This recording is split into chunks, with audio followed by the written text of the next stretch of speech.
your life. I have seen a miracle. I have seen a miracle. Blessed days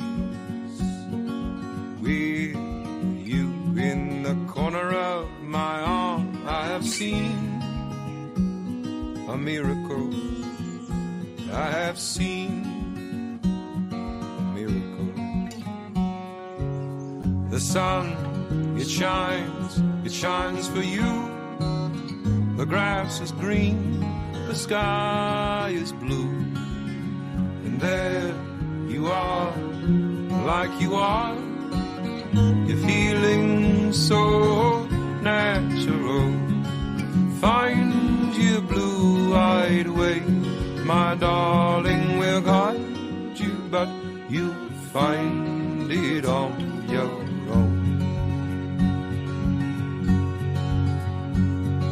Amazing grace, how sweet the sound is to me. I have seen a miracle. I have seen a miracle. The earth is here for you. The 7 fish, the owls too. And there you are, like you are, feeling so natural. Find your blue-eyed way, my darling, will guide you, but you'll find it on your own. Oh, farewell. By the beauty of your life.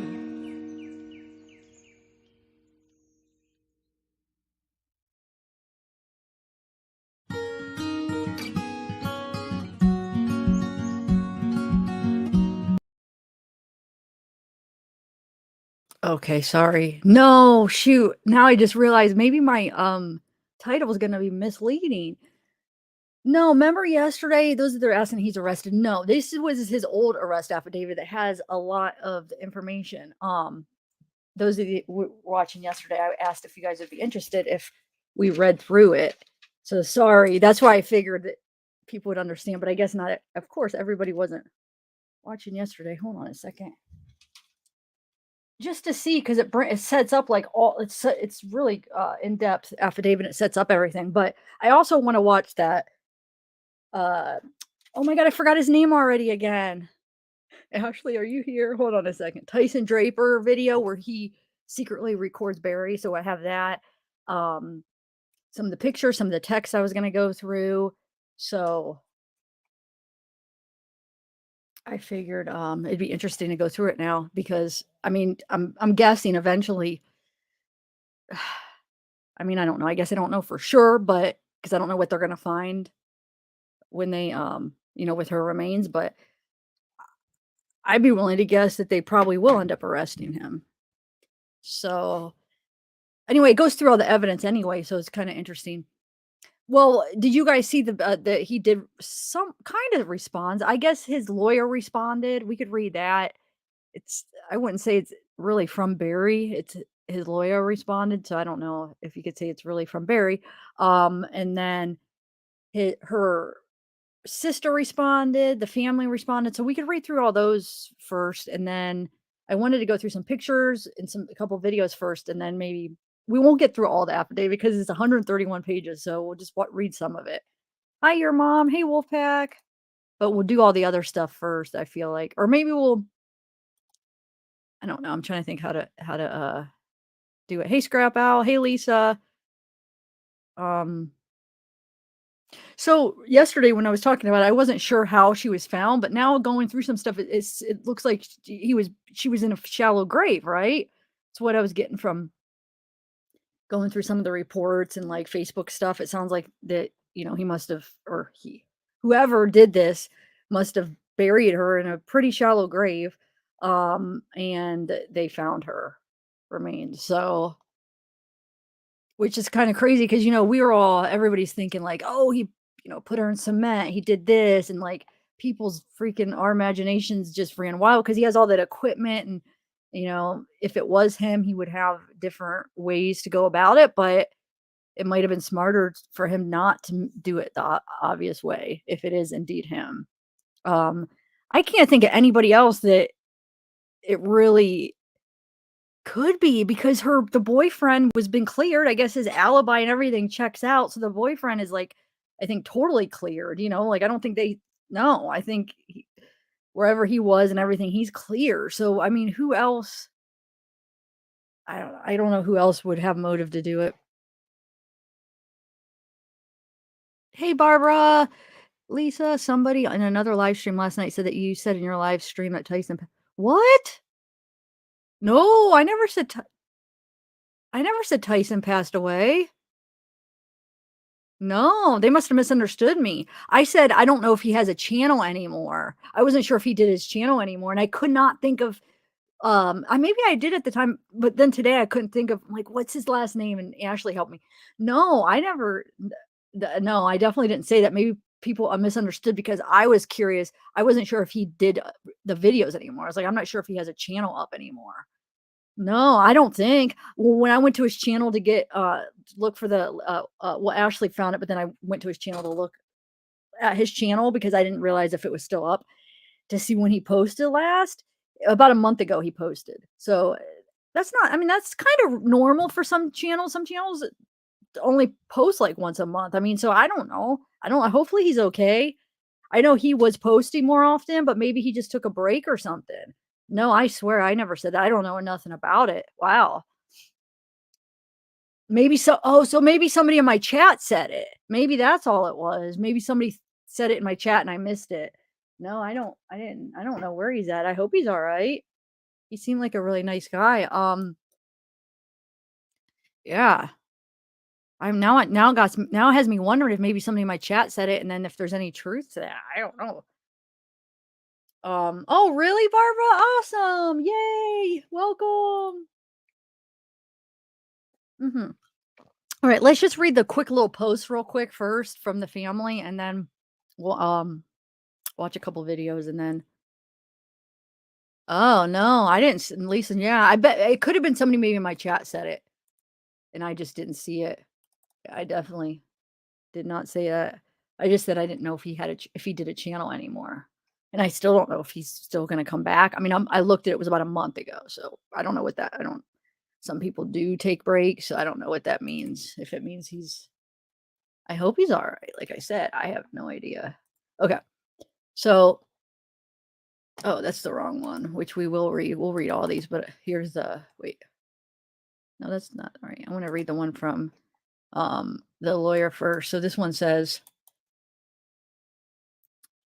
from his lawyer says Barry is with his daughters and they are all struggling with immense shock and grief after learning today that their mother and wife, whom they deeply love, was found deceased. They had faith that their wife and mom would walk back into their lives again. The news is heartbreaking. Neither the DA nor the authorities notified Mallory and Macy about the recovery of their mom. From what we know, Barry is as innocent as he was from day one. DA Stanley and law enforcement got it wrong. We hope the authorities will quickly admit their wrongful persecution of Barry, an innocent man, to treat the Morphews like the victims they are and charge the persons responsible for Suzanne's killing. The Morphews would appreciate their privacy during this deeply emotional personal time. And then here's the Mormon family. It says the Mormon family would like to thank all involved for the discovery of our sister, Suzanne. Over the last 3 years, countless hours have been spent looking for Suzanne by a determined group who have never given up hope that she would be found. The memories of her gentle spirit and wonderful smile have been a constant presence since her disappearance to all who knew and loved her. We want to thank Chaffee County Sheriff John Spez. I never know how to say that name. Even back then, Spezzy, his staff, the Colorado Bureau of Investigation, the FBI, and the hundreds of volunteers who never gave up. Fate may have played a key role in finding her, but it does not negate the resolute commitment of all those involved. We would also like to thank the citizens of Chaffee County who have been subjected to this unimaginable siege for the support and prayers. We look forward to finding long-awaited justice for Suzanne and the successful prosecutions of those involved in her disappearance. And then said, this is from Chris Mormon.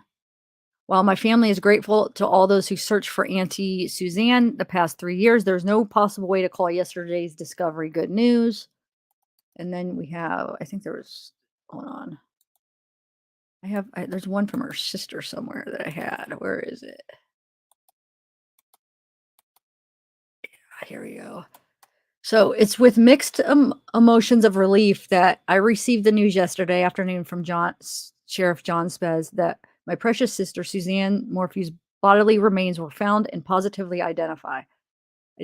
Sheriff John, as a man of integrity from day one of informing me of Suzanne's disappearance, has never broken his word to call me if and when her remains were ever located. Thank you, Sheriff John.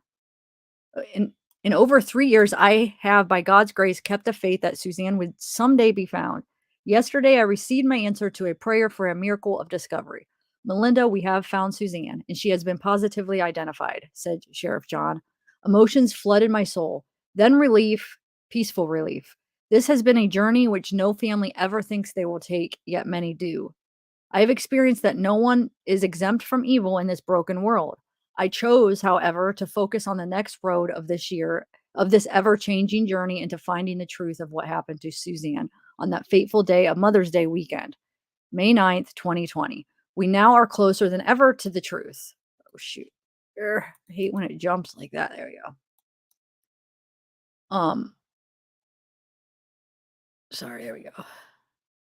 I learned yesterday that my sister's remains are in the capable and caring hands of the El Paso County Coroner's Office.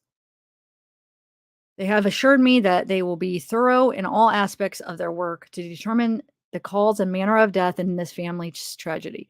I believe that in the silence of the coroner's office, my sister will tell her own story of the tragic loss of her own life in May of 2020.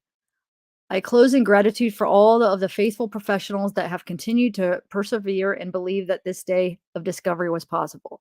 I know this is only another leg of a long journey ahead, but I believe now more than ever that the light continues to shine in the darkness and the truth will prevail for Suzanne, the darling of our family. I sure miss you, Suzanne, and I'm glad you are found. Kindest regards, Melinda Mormon. So let me see what else I saved here to see. So we had that, and then this is something that so it says, I met Suzanne in downtown Salida. Pamela Good told Grace there were some events happening. We were talking about what we do and about our kids. Right then, Barry rushed up to my left side, and right then I saw her eyes change from our communication to fear. I was about to give her my card because I felt like she needed me. I wanted her to be able to reach out to me. Good suspicions about Barry were confirmed when she met Suzanne at a local support group for victims of domestic violence, she said. Other guests described a fractured relationship between the couple, with Suzanne allegedly referring to her husband as Jekyll and Hyde and telling her friends that she didn't feel safe being with him alone. So that was just a post I thought was interesting. I found in one of the groups.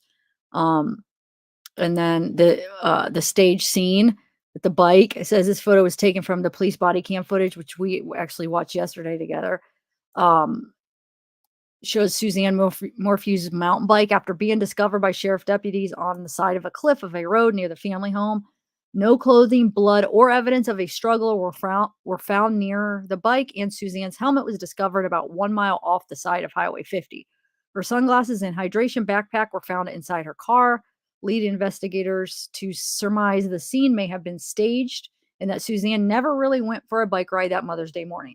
Now tell me, if this was just some random killing, why would they feel the need to stage a scene? You know what I'm saying? It would only need to be staged if it was somebody that needed to stage it. Somebody she knew that they needed to go out of the way to stage it to make it look like it's some random thing. Otherwise, it would just look like a random thing. It wouldn't need stage because it would be some random thing, right? I mean, so yeah, this is just, there's so many things that make me think that it's him. Number one, I'm pretty sure I know the boyfriend's clear, but I'm pretty sure it's like a solid clear. Like it's like there's no, I mean, it's like for sure that he had an alibi and there, I mean, I know of course people hire people but so I guess that's always a possibility, but him himself, pretty sure could not have possibly, been the one that did it. Because 'cause I was going through, like, Facebook groups before, like, "Don't just point the finger at Barry, what about your boyfriend?" and all this stuff. It's like, well, I'm pretty sure he's pretty strongly cleared. I forget what his alibi is, but which I'll probably learn as we go through the, affidavit. It's been, what, 3 years probably since we went through everything. Well, I don't know when the affidavit came out, that was wouldn't have been 3 years ago, but, still.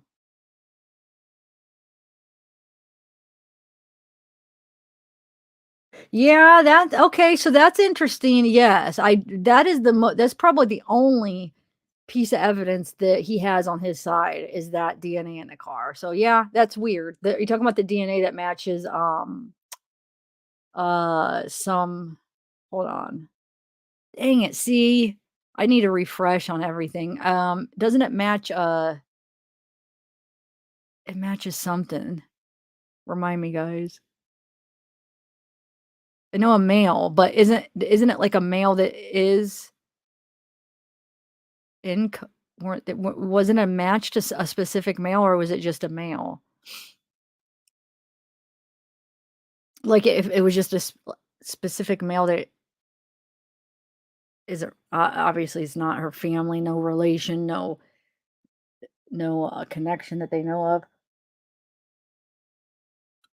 Oh, no, I forget. Why am I thinking it was like a specific, like somebody that had a record or something? I could be wrong, but yeah, I mean, there definitely was the DNA. That was the only thing that he had. But I mean, that's in her car, right? So how, how do we know that that's not from somebody, one of her friends getting in the car that has it? I don't know. I don't know how we know that that's for sure from that she got in her car the day that she died. You know what I'm saying? Because whoever staged the scene wants us to believe that she just got on her bike and disappeared, right? So, I mean, well, what is the car? I mean, the car might not even have any evidence that has anything to do with the murder, in my opinion, right? Yeah, it could be something like that. You know what I'm saying? So I don't think the car has anything to play. I don't think the car plays a part in the murder. I think she was murdered at home and taken somewhere, and the scene was staged. Just my opinion, but I think it was done at her house. I think she died at her house, in my opinion. Um, but I don't think that even the evidence doesn't show that the car was used. Do you know what I'm saying? The car had anything to do with her murder. But that is the only thing that is kind of like, of course, if Barry gets rearrested, they're gonna, I mean, that's one of the things I'm sure they're gonna focus on. Um, he had a record of yeah, that's what it was. I thought it was like some kind of record of like like some kind, yeah, okay.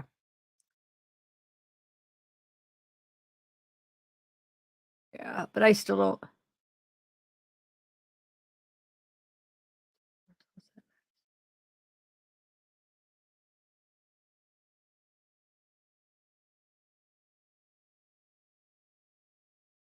Well, yeah, I mean, I guess we'll see. Let's go through this because I haven't went through the evidence in forever. So maybe I'm gonna read it and have a different outcome. I don't know, but I know reading it the first time, my head could not get away from Barry. But besides that DNA, that's the only piece that raised a little bit of doubt in my head. I feel like, but I don't know if that's enough doubt. All right, let's see what else we have. Oh, I just have a couple pictures. There's Barry and his daughters and Barry and Suzanne, Barry when he was arrested. Here's a few pictures from the his truck that was like from the people's exhibits and stuff. I think let's read over the text first. I found the text. I can't find the document of the text, and I swear they were in the arrest affidavit, but maybe I'm just overlooking them. But I found it in an article where they have them where we could just like hit next, so they should be all in order. So I'm gonna read those first, and then um maybe after that we'll watch Tyson's video. But yeah, this is like pictures from the truck. Very dirty, but I mean, look what he does for a living. This doesn't mean anything. His work truck and his hands, scratches. But I mean, look, that looks like nail marks to me, doesn't it? But I know, like, the kind of work he does, it wouldn't be that weird to have, like, different marks and scratches on him. I mean, he does physical labor where all right. All right, so I'm gonna go hold on one second. Let me go to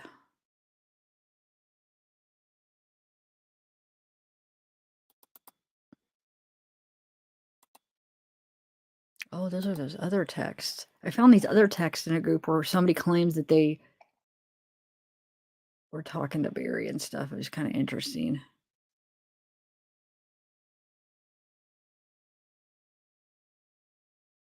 All right, one second. Let me play just like a quick video here from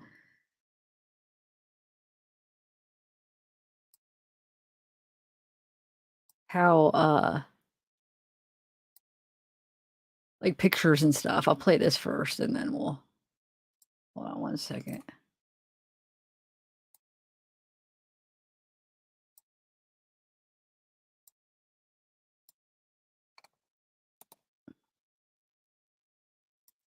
Evidence tonight involving No, this isn't a new video, but I have 2 videos that are old videos, but it shows some pictures, it shows just different things of the case. So I thought it would be interesting just to kind of refresh our memory.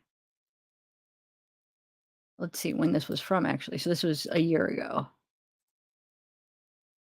a Chaffee County man accused of killing his wife. Tonight, for the first time, we're seeing some of the photographic evidence submitted in the Barry Morphew murder case. Good evening. I'm Mallory Anderson in for Bart tonight. And I'm Heather Skold. Tonight, a first look at evidence in the murder case against accused wife killer Barry Morphew. The mother of his 2 daughters vanished Mother's Day weekend 2020. Oh, KRDO News Channel 13 Sydney Stell combed through the new photos released by a Chaffee County judge today. She's live in the studio. Sydney. Well, Heather, Mallory, you can see a photo here of Barry Morphew in a Denver hotel, or a suburban Denver hotel, I should say, on the day that his wife disappeared back in 2020. Investigators say these photos helped show that he made several trips to dumpsters that day.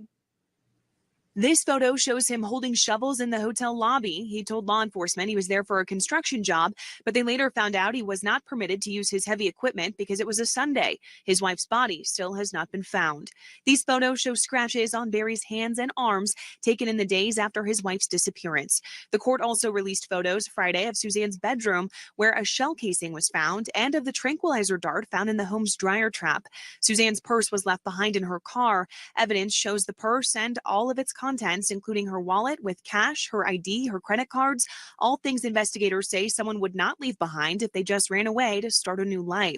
We're also seeing new photos of Suzanne's bike and helmet.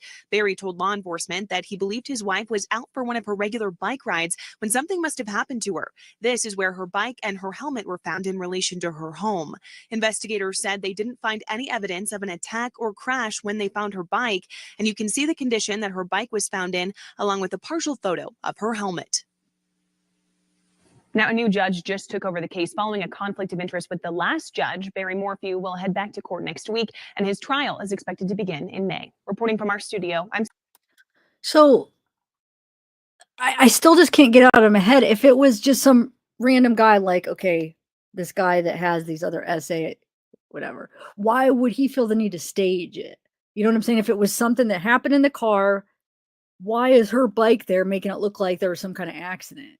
That's why I don't think that has anything to do with it because how? Why would he even need to stage anything?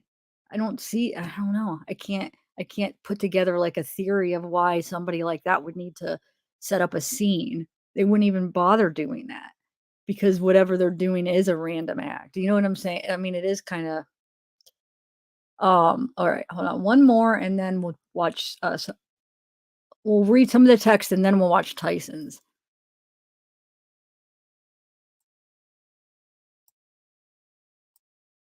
Oh, wait. Oh, Tammy. No, I know they were searching for another case, but I don't know whose case. Can you who was it? Who was the person they were there searching for? I knew they said it was for another case, but I never figured out or found who was the woman they were looking for. And is there any connection? Does Barry have any connection to this No, that because nah, probably. Well, I don't know because they never found that other person there, right? So maybe that other person wasn't even there. Um,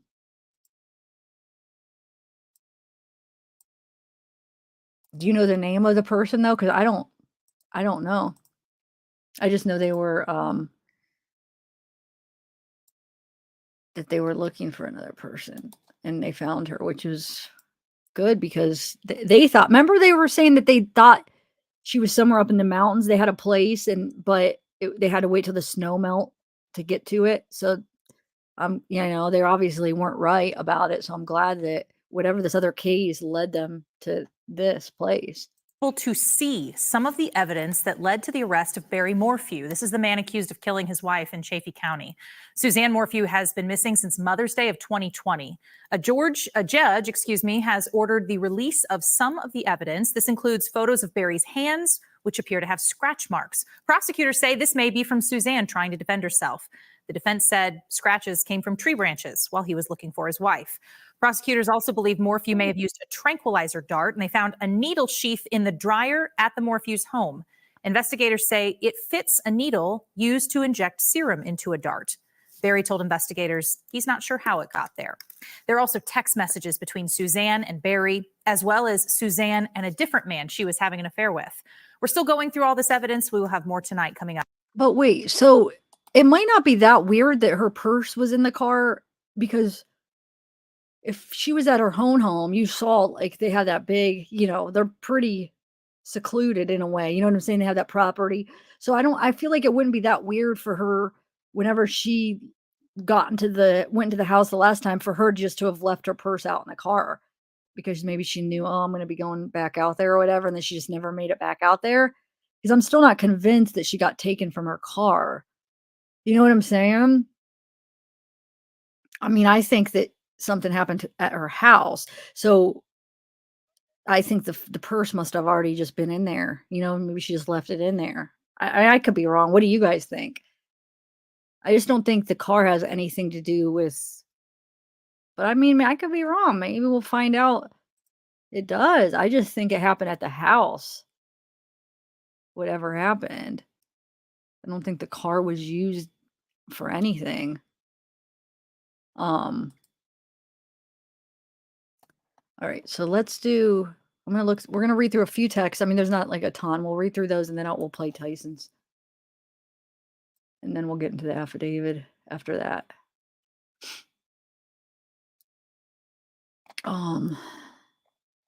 This is actually a pretty good article I was reading earlier. Here, let me make it bigger.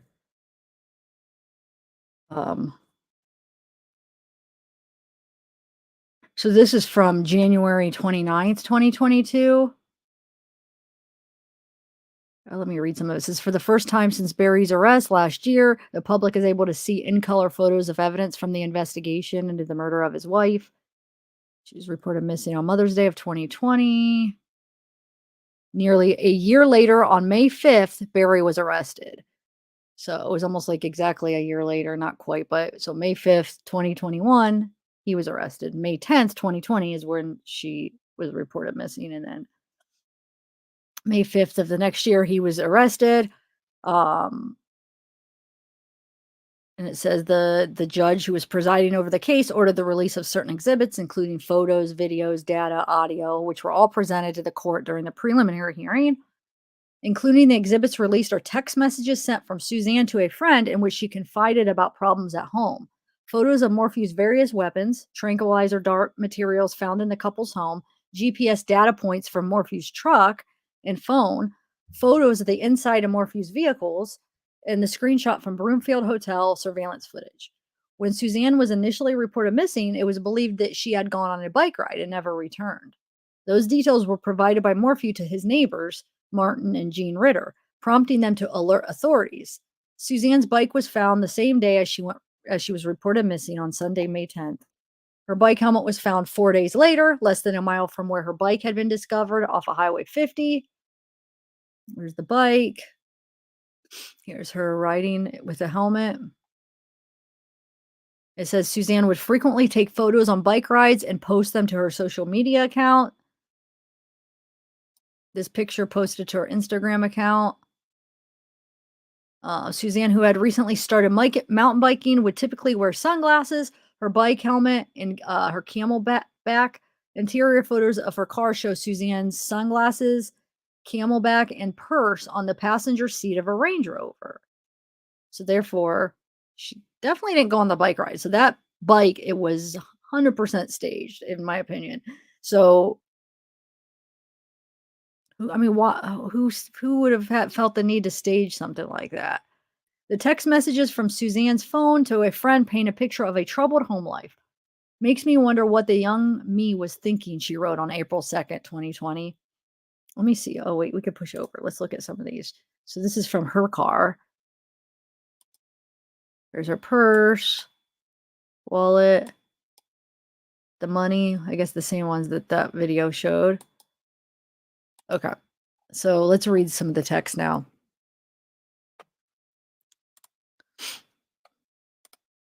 Oh, wait, I didn't mean to do that. Let me try to make them one more bigger. Okay.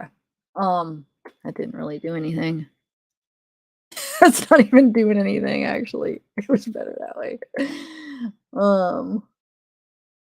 What do you guys think? Well, I forget. Did I ask yesterday if yeah, 94 was that the one where 94% thought that it was him, right? Well, you know what? After we go through this, towards the end, I'll do another poll and see if it changes after we go through some of the evidence to see if your opinion, if he did it, changes. So yesterday, yeah, for those of you guys that weren't here, I took a poll to ask how many people, if they thought Barry was responsible for, her death, and 94% said yes. And we almost had 500 votes. So that was, I mean, all right. So Suzanne, let's see, let me see how, well, this is something had long, but once she made her decision, it was firm. Says you were at your end before you moved and gave him another chance to start fresh. I don't think he'll change. And Suzanne says, I know. And her friend says, the older he gets, I think it will get worse, the instability. Wait. I want to make sure I'm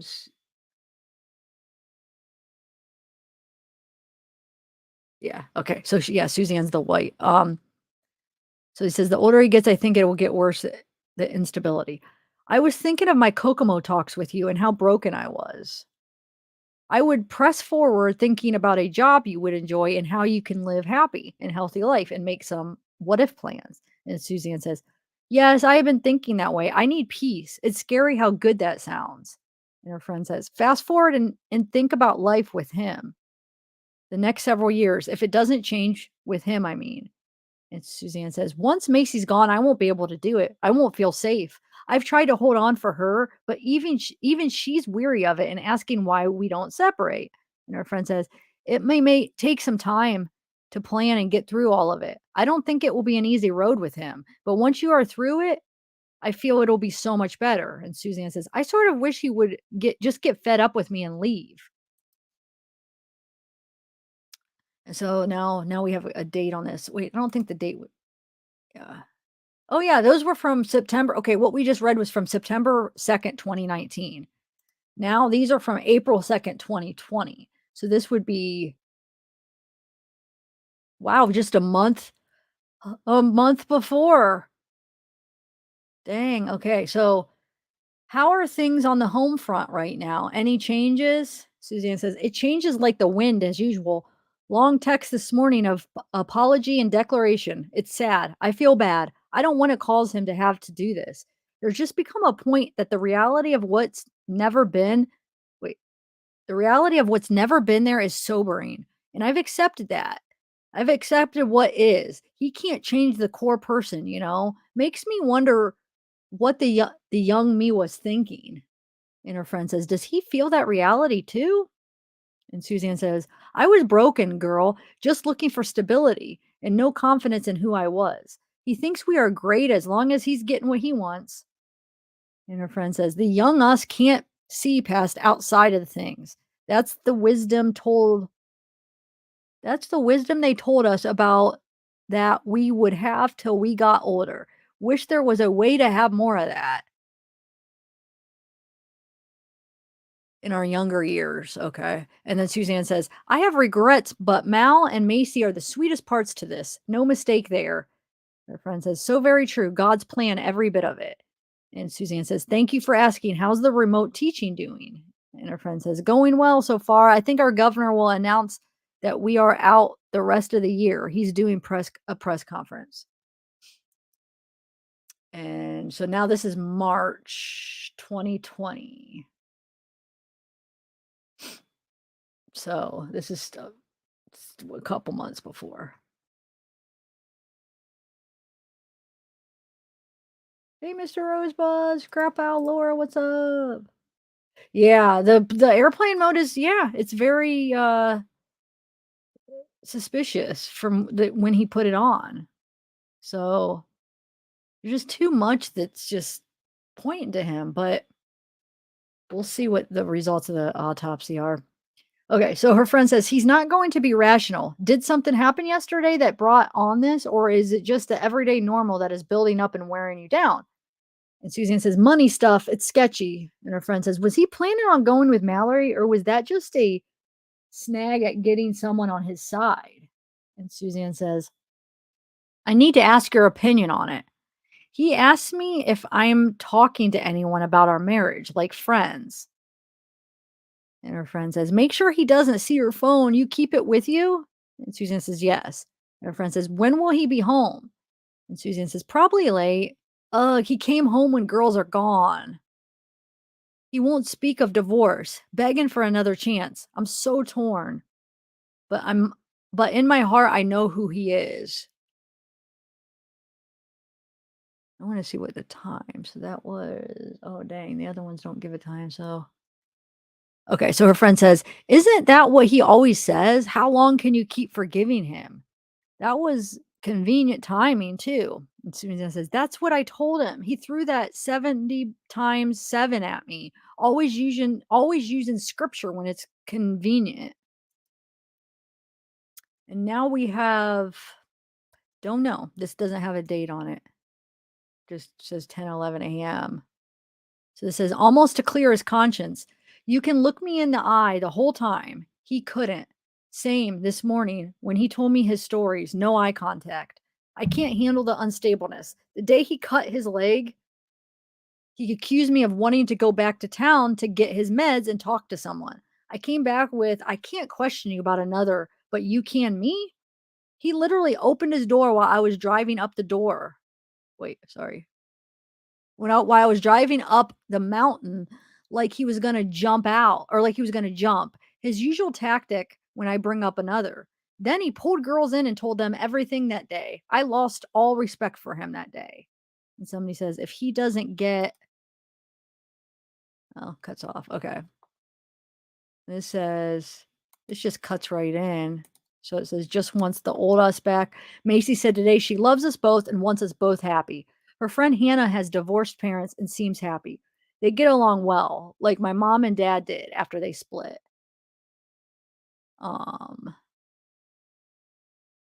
Not sure B could take that high road though.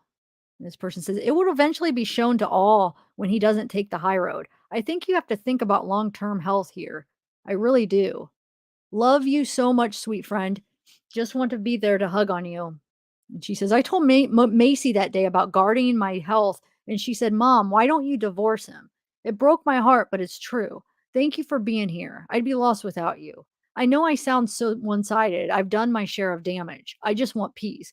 And see, these texts make me so confused how we just watched that interview yesterday, how Macy and Mallory sit there and say that there was no problem in their parents' marriage. The interviewer asks them and they say, no, there was no issues. They got along fine, knowing that that's not true. I just don't understand why they sat there and lied.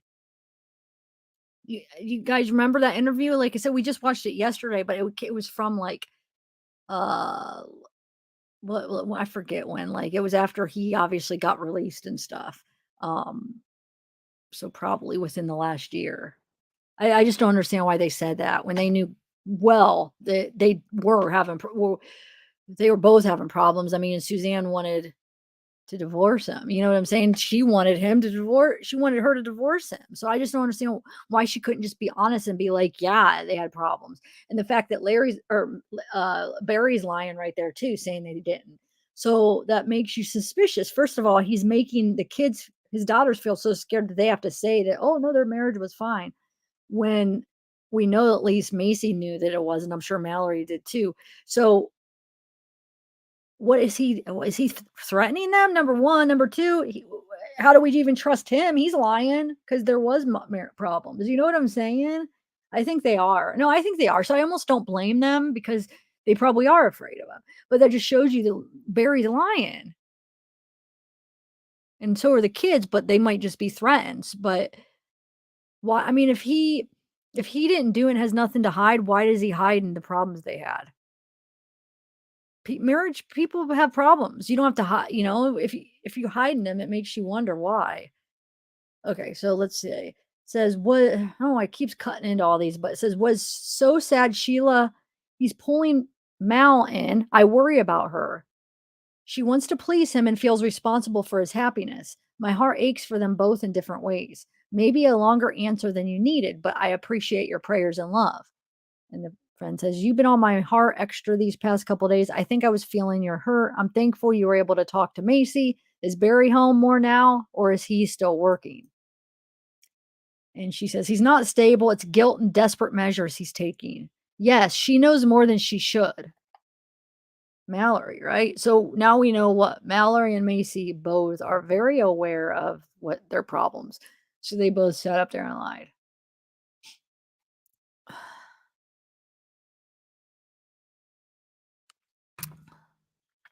Okay, so yes, she knows more than she should. My heart is aching for what he did today.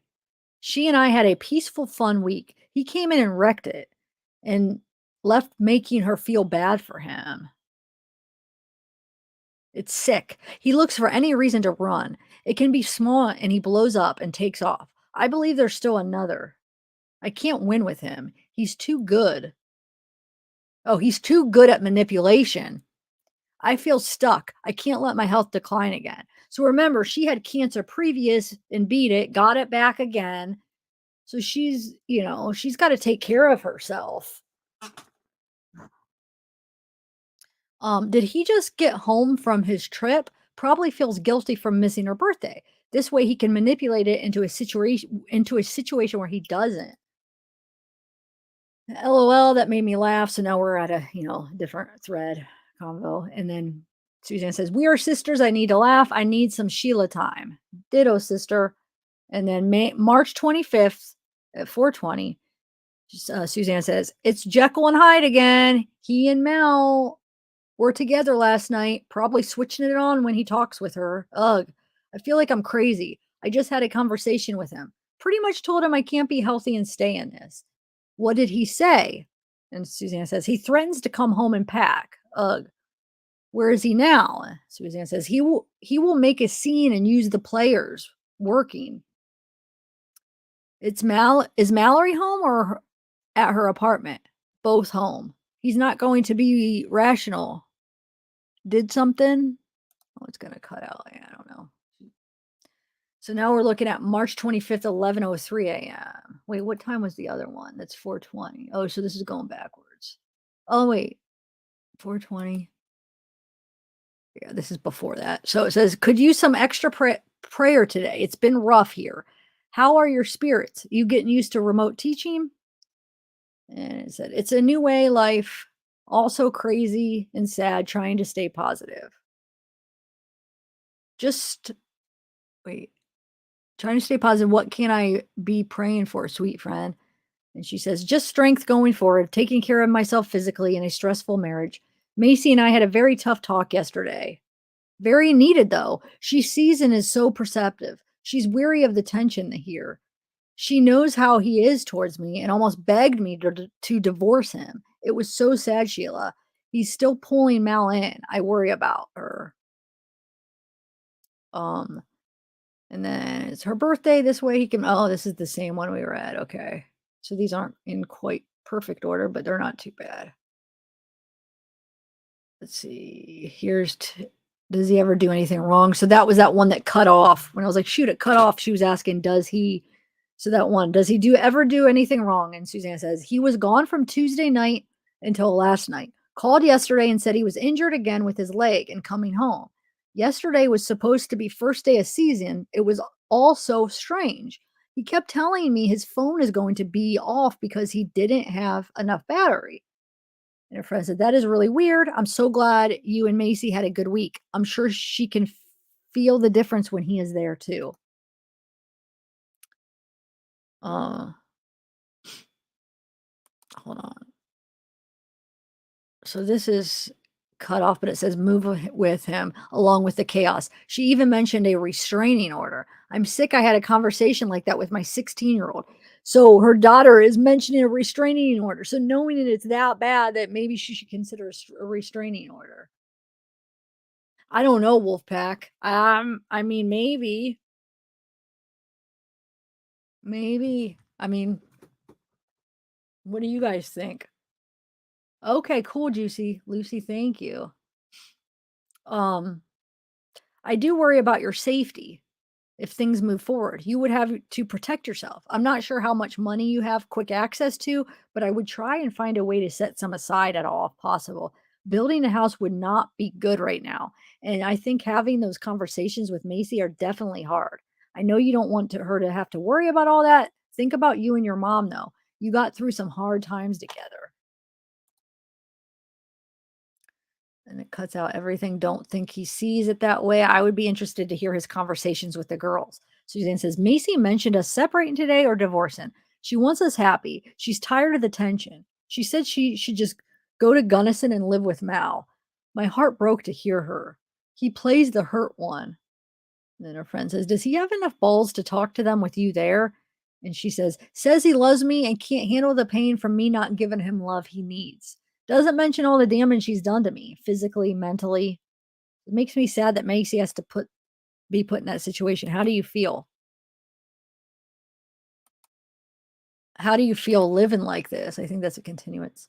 I think when I press about there being another, he's resorted to this extreme behavior to scare me so that I won't bring it up again. And her friend says, I'm sure. And Suzanne says, I wanted to try to make it work until Macy was on her own. I wouldn't feel safe alone with him. I don't see how I can get over the damage done. I feel numb. I've told him that, and he said, okay, well, let's just tell the girls I'm leaving and how you feel and you don't want me. So he's like basically saying, okay, yeah, let's just tell the girls how you feel and that you don't want me. And she says, I sound so terrible. I'm sorry. I know I've done things to hurt us too. Many things. Like I said, it's made me someone I want to see. Oh, I guess it's still just going to cut out. Okay. How do you feel about separating from him? He sat there as a ringleader the day he cut himself and told them all the things I believe and got them all upset and was just sitting back and egging on, as if he felt justified and happy they were taking his side. I was sickening. It was sickening. I told them I was hurting for 2 years and they never knew because that's what parents should do. I feel no peace when he's here. Something safe around him. He's lost my trust. He will do anything to come out looking good. I'm sure she was saying I don't feel safe around him, but it cuts out a little bit. It makes me someone I don't like. I'm sorry. I just feel lost today. This is the lowest I've felt. I hate burdening. Just want to make sure you don't strangle or struggle financially. Suzanne said, I live in a shack right now. So I'd live in a shack right now. I'm sure he won't make it easy. He has always wanted control. And her friend says, the Lord will take care of your needs. You've been so faithful. Now it's time to let him carry you. And Suzanne says, I can't do anything until we get our full payment for the house, maybe January. And then she says, yes, I really want to talk to my sister about it. When she and John split, it was tough, but I'm sure she would have some advice. And her friend says, yes, that's what I was going to say. Find someone who can advise you and help you through all the loops. And Suzanne says, she'd been able to make it on the inheritance money from Mom and Helen. I'm guessing that she's saying should be able to, or oh, she's been able to. Okay, never mind. She says, that's good. Can you do that, or does he have to control? Does he have control of that too? B said he would pay all that back to me. Who knows? We used it to pay for this house and his bad decisions in silver. That's a whole other story. Very strange. He's held on to it for years, even when we were losing bank. I feel he's supporting someone else, which I don't know if that's been confirmed how he was paying the another girl's like rent and stuff. Was that true, guys? But that would make sense. I mean, then her friend says, yikes, that is scary. And Barry says, he uses Sal as an excuse to give money to. I'll share more later.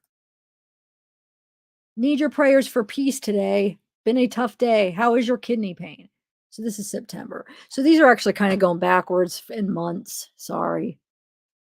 But since we already started it this way, I'm just going to continue. So so this is September. She asked, better? Is her kidney pain better? Her friend says, okay, sweet friend, we'll pray peace. Pray for peace. And Suzanne says, relationships. He pulled Macy in again and left. My heart hurts for her. Those are such hurtful ways to help himself feel better. I'll pray for Macy too. That is heavy stuff for a 16-year-old girl. Have you spoken with the girls privately at all about this? Not on a deep level, but open the door for them to ask you questions. Such a hard subject, I know. Suzanne says, he's not stable. It's guilt and desperate. And then I think it's going to cut out. Yeah. All right. So another one says, Suzanne says, went from sad yesterday to mad today. Typical for me once I think things through. No accountability on where he is in phone off.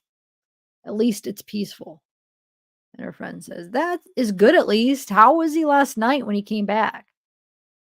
And hey, Bushi.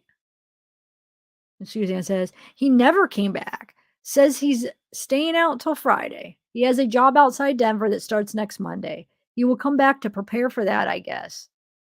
I thought he just left for a bit, like a cool down. Didn't know he left for the week. Suzanne says, it's so messed up. He says his leg is re-injured, but he's on a mountaintop. I think he was looking for a reason to leave yesterday. Can't worry about it. He's unstable and double-minded in all his ways. And her friend says, yeah, that's what I was thinking. How can he do that with a hurt leg? And Suzanne says, told Macy he was too hurt to stay and got her pity before he left. And her friend says, you've been so strong and so patient with him for so many years. Oh, Sheila, thank you. It's the truth. Not sure I know a single person who could do it. And Suzanne says, I was thinking this morning how long I think it's supposed to be put up with disappointments and just feel I'm to the end. Kind of like my mom. She had such a long fuse, but once it cuts out, but I'm sure she's probably going to say, like, but once it's, it's gone, basically, right?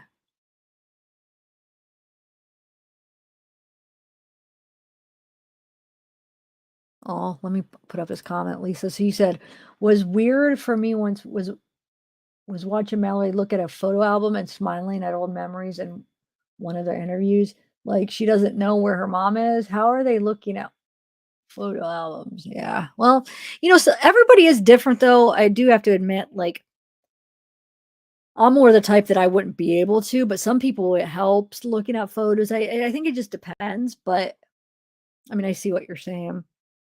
Okay, so where are we at? Okay, so here's Suzanne says, I've never come out and said I wanted it today.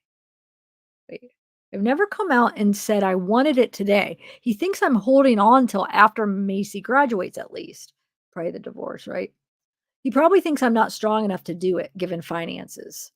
And her friend says, I don't want your mental health to plummet in the next 2 years. That is so long. And Suzanne says, let me know if you have any advice. Macy assures me that she would be fine with it yesterday. She said, Mom, why don't you just do it without telling him? She knows his manipulative ways. I don't either. And I feel it slipping. I finally got, so she's talking about her mental health because her friend said, I don't want your mental health to plummet. So she's like, I don't either. I feel it slipping. I finally got him off the idea of building a house. I was so anxious thinking about it. I think it was my inner self just no, I shouldn't. And friend says, praying for you. Have you looked into the next steps if you move forward toward getting out? And Suzanne says, not really. I feel unequipped. Wish I could just have an amicable talk and an amicable talk. But dealing with a narcissist, well, there you go. She thinks he's a narcissist. Who asked that earlier if he was a narcissist? I mean, she's calling him it, but she's saying, but dealing with a narcissist, talking about Barry. Macy said, Mom, we could move to Salida and both get jobs this summer.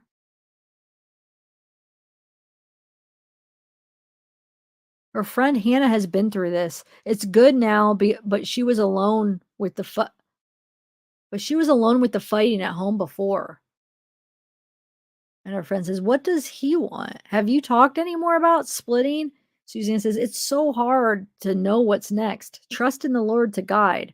He threatens, but I've never come out and said, probably goes on to say, never come out and said I wanted a divorce, maybe. Oh, Ashley, really? Oh, I should have texted. I thought you knew I was going live. No, it's fine. I don't know. Like, yeah, my algorithm is messed up. Mike, you're funny. Hi, Babs. Babs delicious. Anyway, so a friend said would file because that freezes everything. Suzanne says, he said, so you want to be on your own?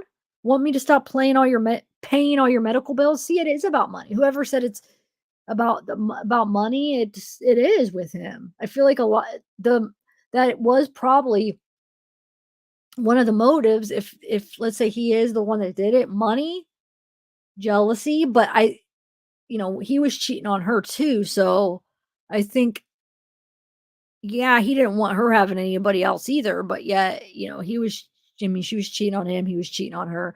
But I think like the biggest thing was probably the money because they get a divorce. He didn't want to have to give her anything,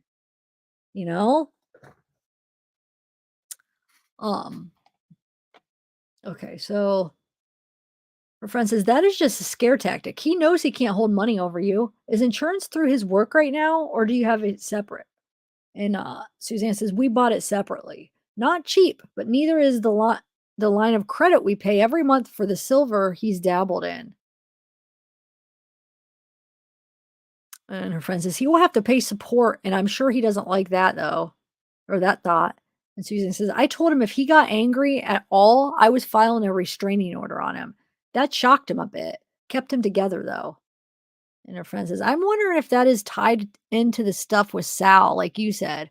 Bad investments and such. All that I have to come out if you do decide to move forward. That will have to come out if you do decide to move forward. He can't hide anything from you.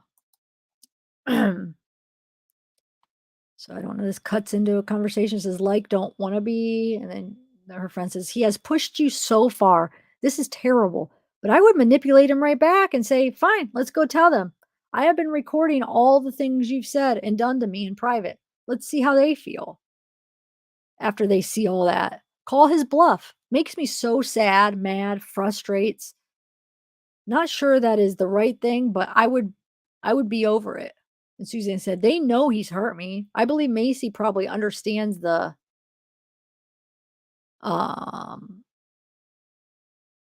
she probably understands the most what it's done to me. Mal just wants the old us back. And friend says, unfortunately, you get different berries. One who is abusive and runs out, and one is manipulating, and now one who is wanting to make things right. This is September of 2019 now.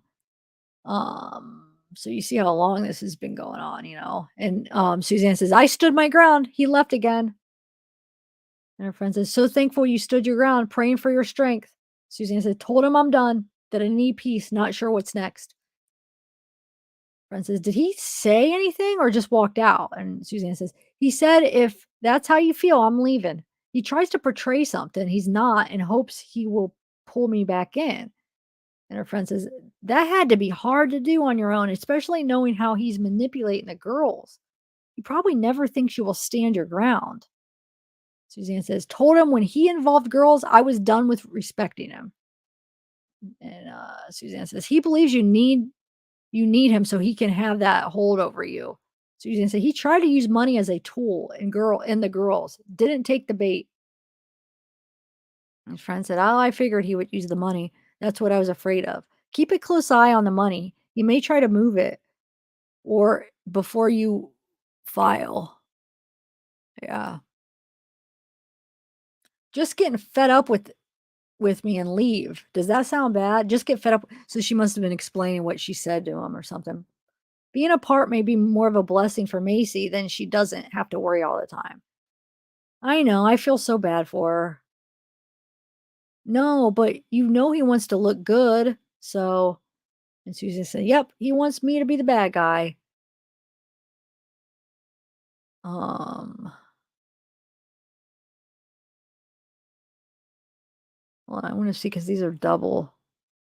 These are all three the same. That's weird. Okay, so her friend says, well, if it means peace for you and the girls, you may have to. She says, yes. And her friend says, does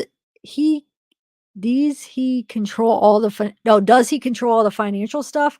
Worry he's been stockpiling in case of this happening. And Suzanne says, I'm sure he has. It's a tangled web. I can't worry about that part. I've decided peace is worth more. And then she says something but once she made her decision, it was firm. Oh, this is back to, we read this already. Yeah. Okay. Yep. We're back to the beginning. All right.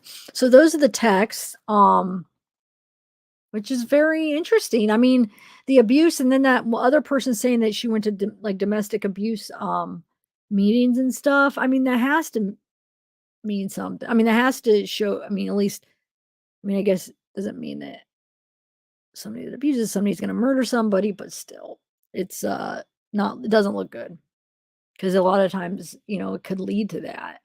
Oh, I did, Tammy. You must have just started it. If I had read it at the beginning. Yeah, no, I think so too, actually.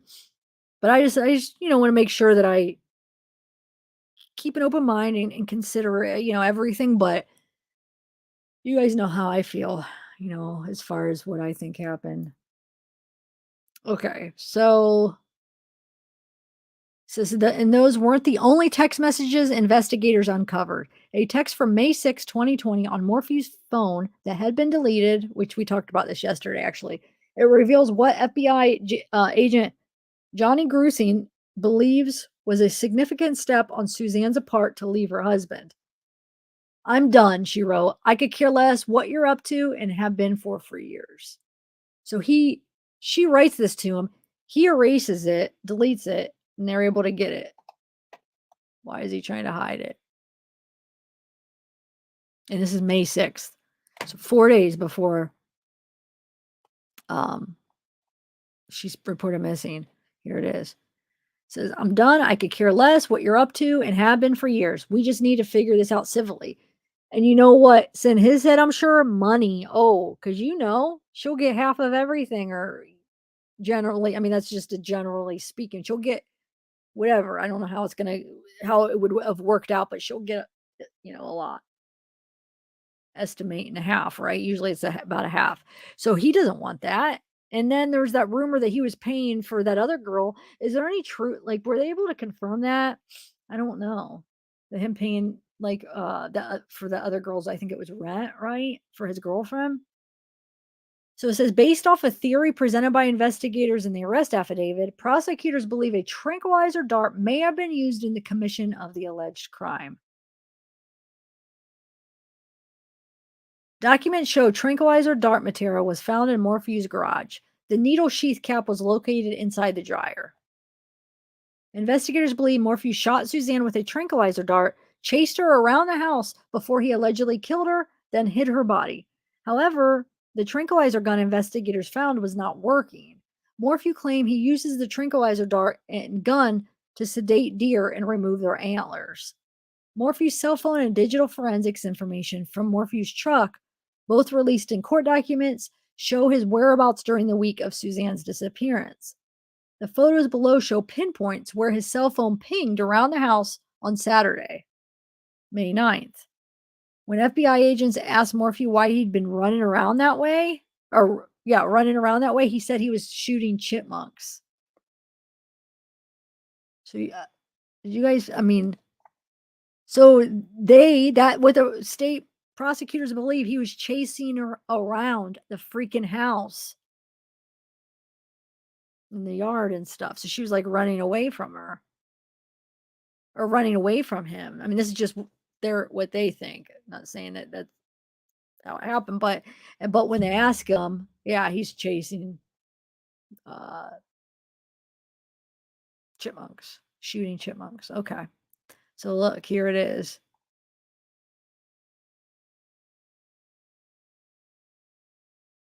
Wow. It's making me like almost have chills thinking about what that last day must have been for her. Like if that is like, he was just chasing her around and he was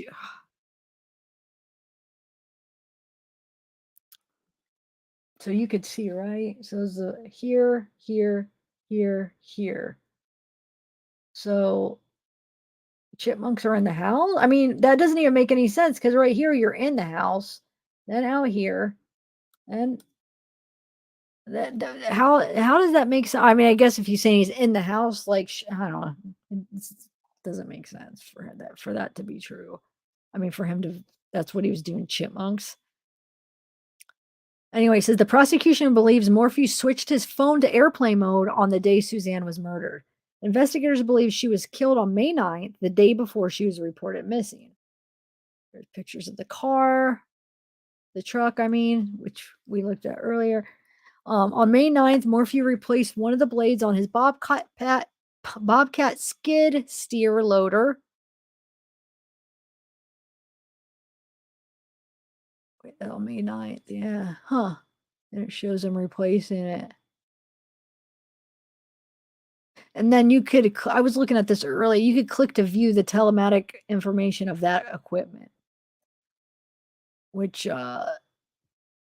could look at that later. I don't know if that's gonna be like a part of anything, but let's see what other. So here's more pictures of him. Truck. Let me see if I can make this any bigger. It seems like when I'm making these bigger, it's not actually making the picture. Oh, there we go. There we go. I don't know if that even made that bigger though. So here, this says Saturday. This is May 9th. This is him driving his truck. This would be at 2:27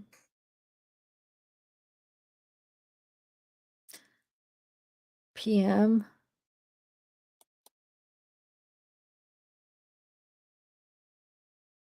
With his truck. This is it says this would be at 1:34 p.m. on May 9th. He's driving his truck. That's the same picture. Okay. And then the photos of his hands and arm, which investigators believe show scratches Suzanne could have caused while trying to defend herself. Morphew said instead of the scratches came from tree branches, he says. And it happened when he was out searching for his missing wife. I wish they would have got the pictures sooner before this, Oh, I guess maybe he was even saying before that. I don't know. So, photos taken inside Morphew's Maysville home reveal an unspent shell casing left next to their master bed, along with evidence of a cracked door frame. Oh, I forgot about the cracked door frame. A cracked door frame in the same room. Additional photos show a bed stripped of its sheets in one of the daughter's rooms.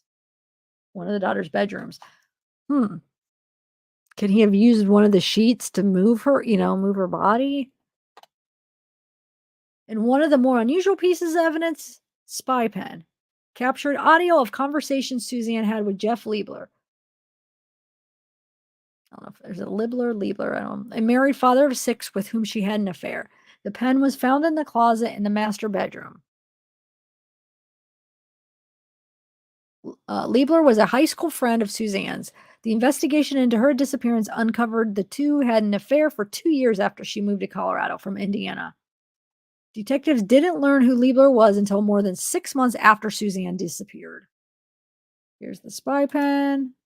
Here's the cracked door frame. Can you guys remind me what was his alibi? Liebler's.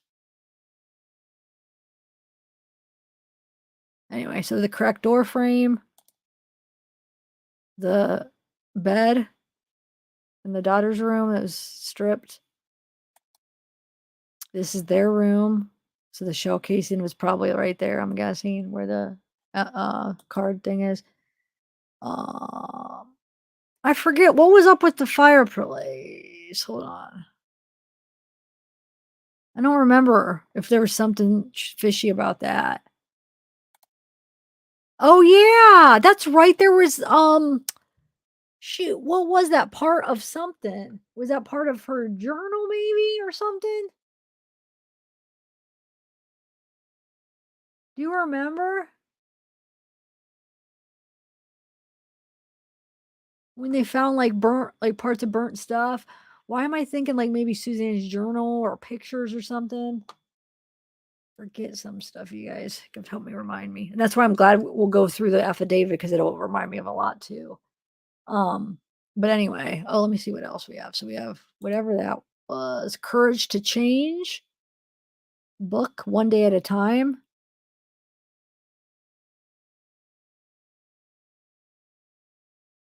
Oh, for family and friends of alcoholics. That's right. Huh. Okay, so hi, Yasin. So on the day Susanna was reported missing, Morphew had checked into a Broomfield hotel 150 miles away from their home. He was there, he said, for a construction job on a retaining wall nearby. Snapshots and surveillance footage captured Morphew bringing loads of items into his hotel room. He's also seen wearing different shirts when he enters and exits his room that day. So this is the day. What time did it say? Wait. So the day she was reported missing. So hotel, he enters and then he comes out with a different shirt.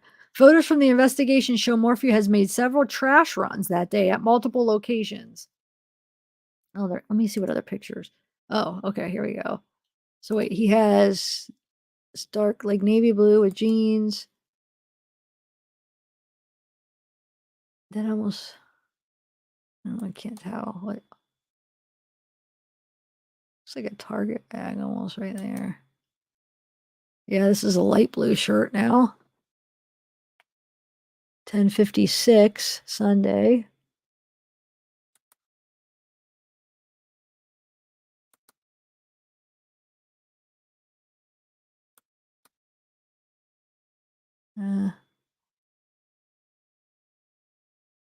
So that's a 5. So that was what he changed into. Then he must have had the light blue one on first, right? And then changed into, or wait, was it? Yeah. Yeah, because that's 9. Okay.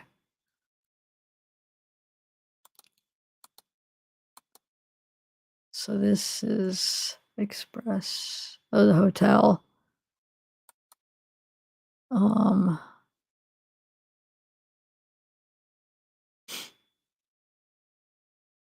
sure. That. All right. So I think that's all right. Wait, what did I ask you guys? That's him taken out. Denim. Okay, what did I? Oh yeah. Yes, yeah. So I was waiting for an answer on something. I'm forgetting what I just. Oh, his the boyfriend's alibi. What was it?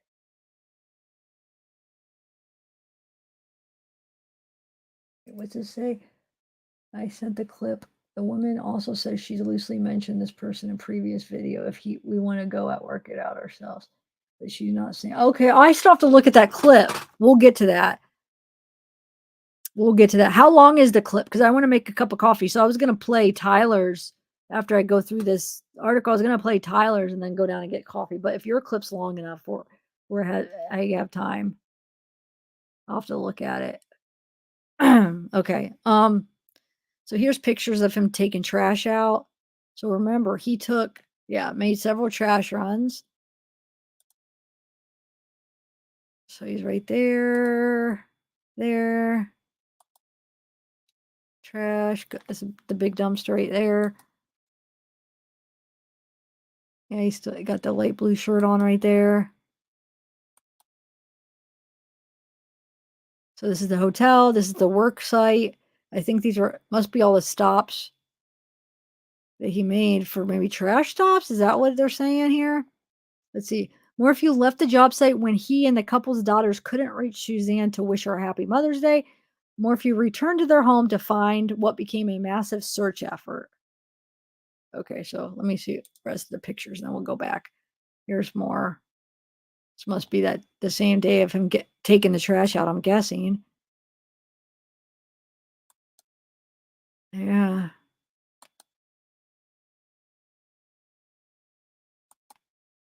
Okay, so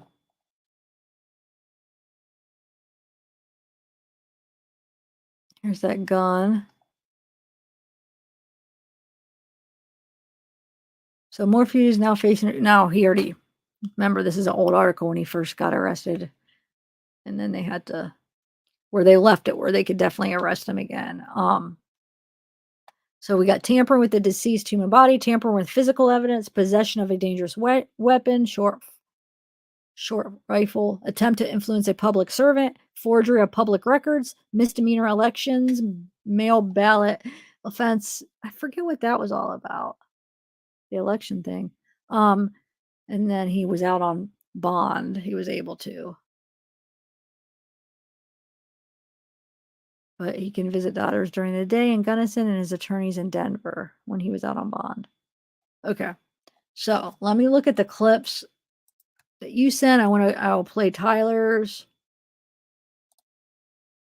1 second.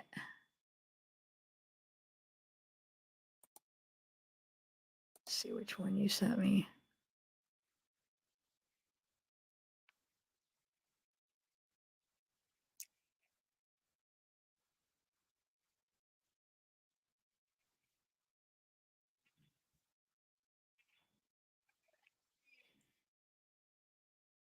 Who's this girl that you...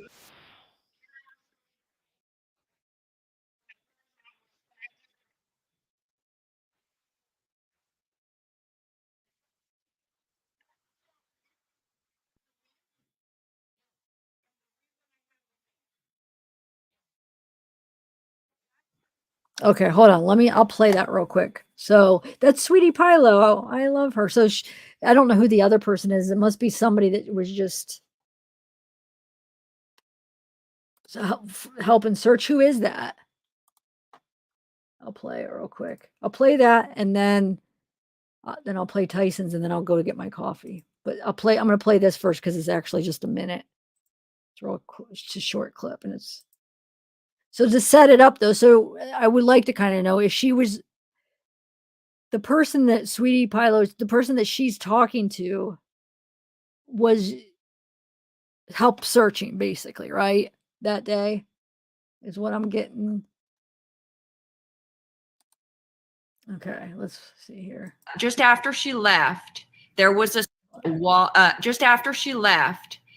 search effort in this particular area, right? And that the husband, we'll say the husband, seemed to try to block those efforts. No. Is that right? Well, I mean, there was someone else in our search party. Okay. That turns out was connected to Barry. Oh, gotcha.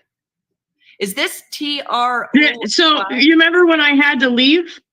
Yes. And the reason I had to leave? Yes. That person is the person who dissuaded from this area. Just after she left, there was a search effort. Okay, thanks. Yeah, that's interesting. Yeah, it was that, wasn't it? That he wrote it. Was it that he voted her name? That's so messed up. Okay, so let me get Tyson's video real quick.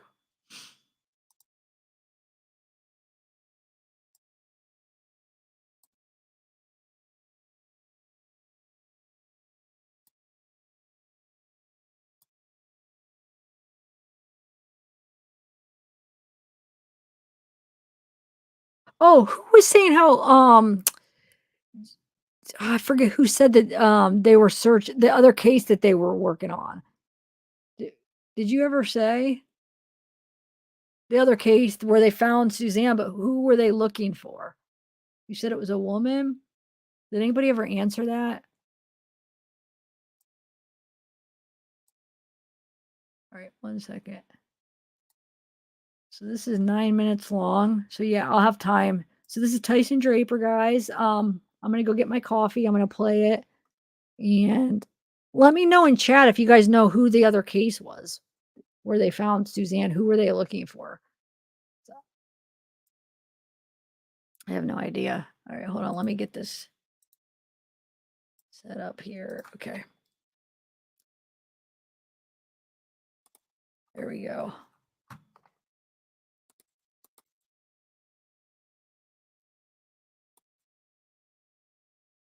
My name's Tyson Draper.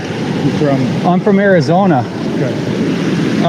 So What happened? okay. Yeah, do you mind putting that in your pocket? Oh, not a problem. No problem. No, it's not on, bro. It's not on. We've had a lot of media. Yeah. Bother us. And obviously this is very emotional. Oh, absolutely, bro. Private from. But we've searched. It's never going to hurt to retrace searches. So we've searched a 200-mile radius. What? Really? All of the mountains have been covered so far, but obviously we're going to miss things. Right. So let me show you what happened.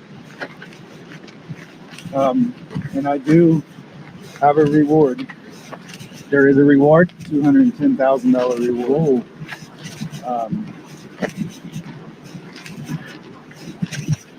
The bike was found at the bottom of the hill by that tree where the peak is. Oh, really? The first night there was a mountain lion. The officer seen it walk by the car, so we thought maybe she got attacked by a lion. We thought maybe she wrecked coming down this hill, a car coming around the corner fast, or maybe was disoriented and got in the river. We've covered all of this really good, this triangle with search and rescue.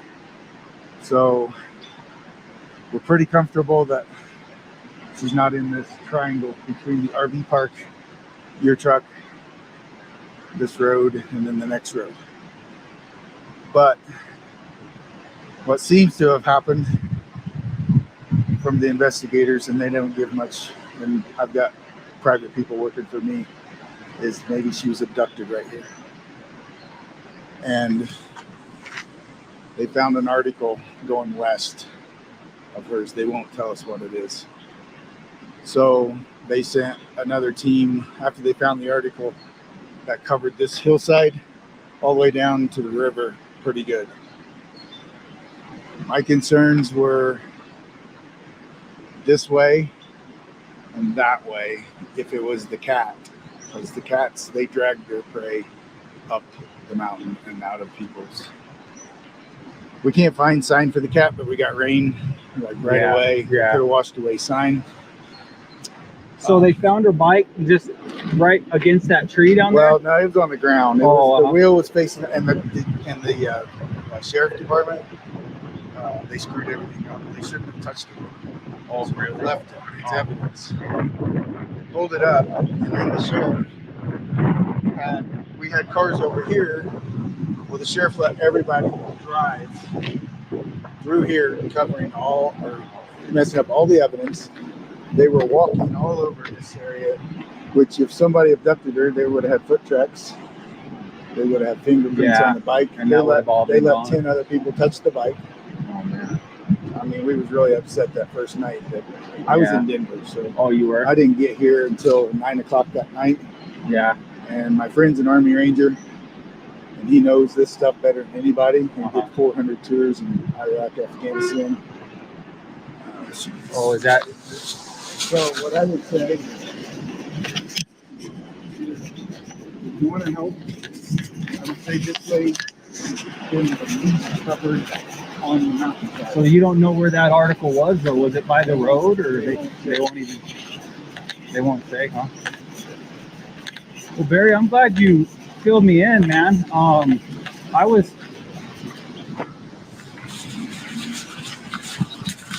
Oh, you had somebody behind you. I was hoping I'd run into you because I can't even imagine what you're going through.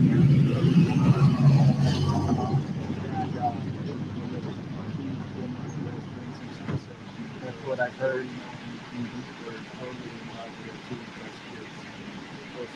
It's just one of them things where, and you know, they have to investigate.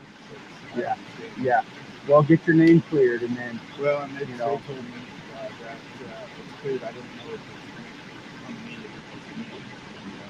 Yeah, well, they're going to, man. They're going to be killed because, I mean, you got to look at, especially in Colorado, there's been so many cases where, like Patrick Crazy, Christopher Watts, you know, these guys get on there and they act like, you know, they didn't do anything. And so I mean, naturally people are going to be skeptical in the beginning, you know, but you just came to help?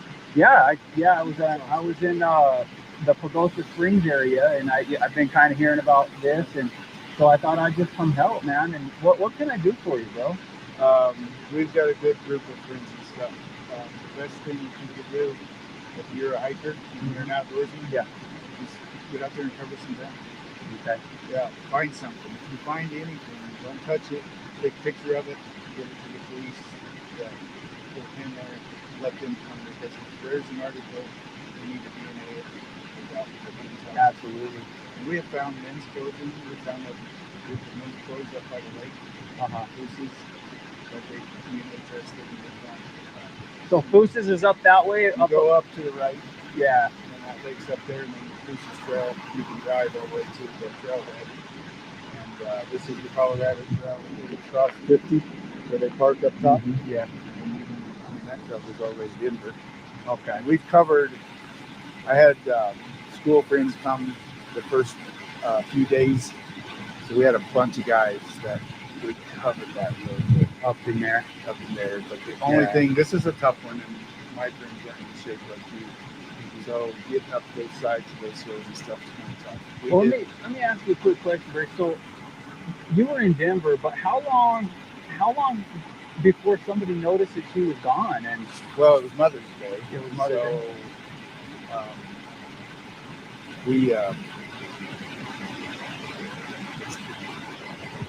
We had two daughters that were coming home from the trip. And I had that job in Denver that I wanted to get started on Sunday, set it up for my workers. My workers were coming in Sunday night. We were going to work Sunday night, Monday, but I, being the owner, I wanted to get everything lined up so that they didn't have to stand and wait on me Monday morning to get busy working. Right. So I told my wife, I said, listen, the girls are going to be home. They want to spend Mother's Day with you. Mind if I go and stay over? She said, that's fine. So the night, she's not at night. And the girls get home together. And that's what we thought was going to happen. The girls were running late, so they texted me on Happy Mother's Day. She didn't text back. So we went to where they called my neighbors and said, listen, it's Mother's Day. I'm a little worried. And will you go check the house? So the neighbor went and checked the house. Saw that her car was there with the light was on. She called me from Denver and said, hey, we're just a little worried. And I go, well, I am too. Why don't we just party? Just be safe. And I was at home. Yeah, that's what it was. Bro, I'm really sorry, man. I can't imagine what you're going through, but it sounds like you got a really good support system. Yeah. And do you want me to leave my number or anything? And in case you need me, I'll be here for the next. And then give me your number. Write it down because my phone's charging in the truck. But just Barry, give me. Yeah, I'll text you. Yeah, text me your number, and then if I find anything, I will. I'll let you know. Go ahead. 480 431 5344. And your name again? TY. Ty. Yeah. I appreciate it. I know we're doing COVID and all that, Yeah. but I can't imagine, man. Are you grandma? Yeah, Barry's mom. Oh, Barry, I feel for you, man. I appreciate it. Yeah. I mean, if you're genuine in what you're doing here, then I appreciate it. Yeah. If you remember Trevor, you person. Oh no, no. You're not coming for me. They killed me. Yeah. Oh, they will, Barry. They will, and probably the worst is yet to come. I hate to say that, but just ride the storm out, man. And the truth always comes out in the end, bro. So, Hey, thanks. hey, good to meet you guys. Take care.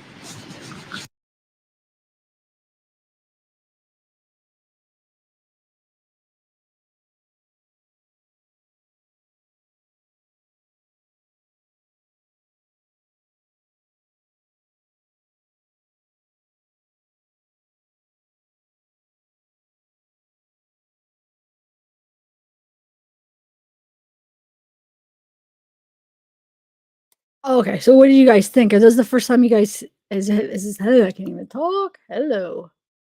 Um, oh, 1 second. Okay, so what do you guys think? Oh shoot, hold on 1 second.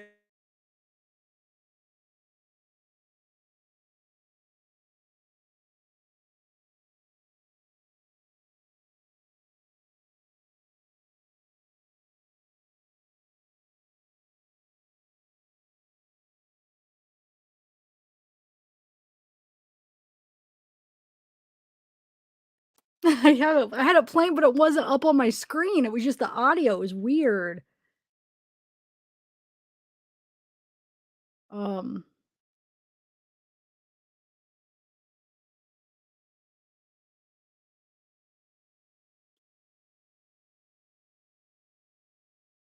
let's see real quick. Sorry, I would have looked. Oh, you know what? Let me play something else while I'm finishing this up. Hold on 1 second. One more video so I could just like here, I'll just do this update just so I could finish what I was doing real quick. Hold on. Where is that?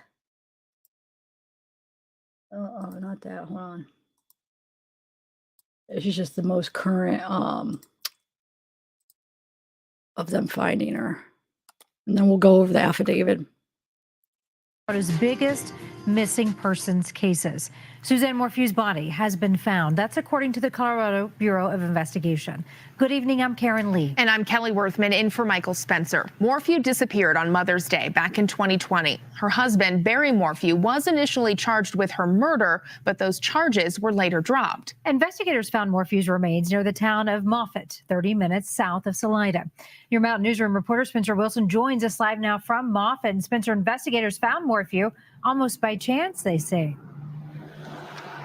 That's right. They told us they weren't even actually looking for Suzanne when they found her body out there. They were looking for something completely different. But results from the El Paso County Coroner's Office did come back positive today. They said that it is Suzanne's body. Now, I also confirmed with the Coroner's Office that it was dental records. They were able to match her identity and confirm that identity. But aside from that, CBI is not saying a specific location of where they found her or what condition her body was in. Crews were searching around a week ago, but they've spent that time confirming that it is truly her. As of tonight, no one else has been arrested in connection with her murder. Her husband, Barry Morphew, is now suing multiple law enforcement agencies within the town of Salida and nearby within their counties for $15 million after he says he was wrongfully charged in Morphew's disappearance. Now, the Chaffee County Sheriff's Office declined an interview with us tonight, but said in a statement, although locating Suzanne's remains is a critical component of this investigation and for her family, we are left with many more questions than answers.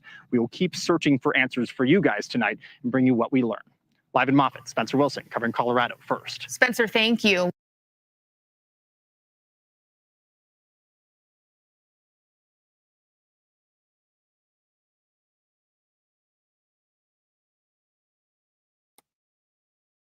Okay, so They found her. Yeah, nobody answered. Did you guys answer who were the other person they were looking for?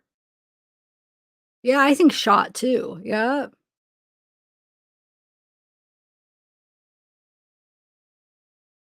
All right. Let me bring up the affidavit. Now, here's the thing. I was debating how I should do this with the affidavit. Just maybe try to skip through as much, pick out like good parts, or do it because there's no way I'm gonna be able to finish it all in one day. It's 131 pages. Or like read all of it, but just do it in parts where I don't finish it today. I was trying to go through it today, like, okay, what would be better? And I was trying to like find what I would want to skip, but it all is pretty interesting. So it's gonna be tough.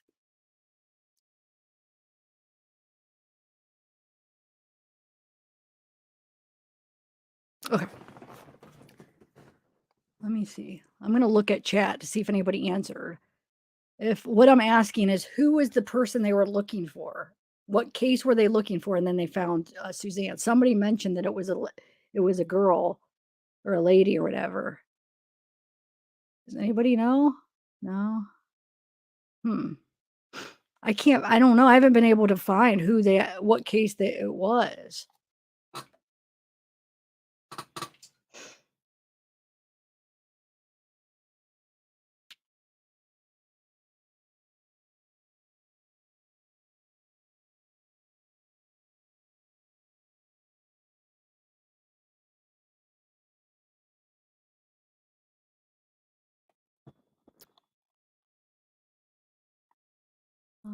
Edna Quintana.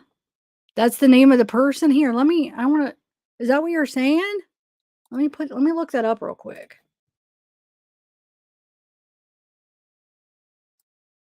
On Edwin. Wait, what was it? Edna.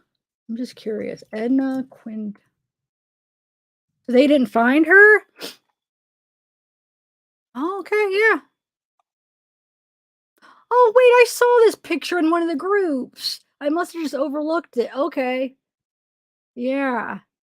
So 55-year-old female, white female, missing person. Was last seen 5'3". Edna was in the area of wait, now I forget how you say it.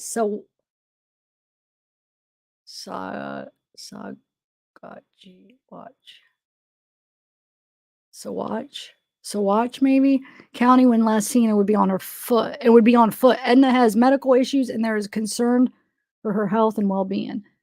The family has been unable to reach Edna and she never returned home. So sorry, my voice has been really messed up.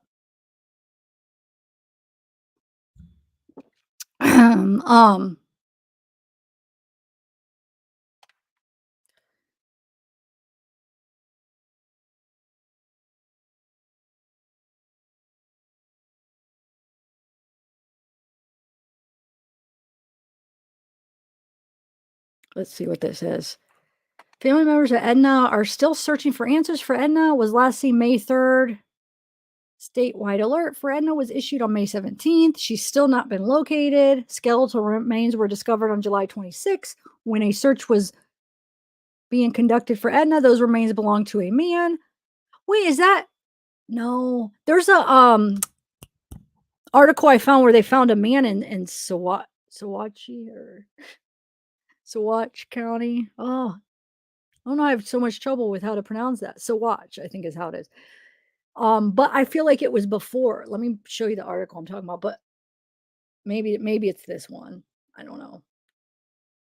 So oh no, it was this one, July 26th. Yeah, it was in July. Edna reportedly has medical issues. So it's still an active investigation. Edna's is are ongoing. Okay. Man, my nose is itchy, guys. So here's the hold on, let me show you the article that was the guy that they actually found. Right here. I'm pretty sure this is who they're talking about. This guy that was found.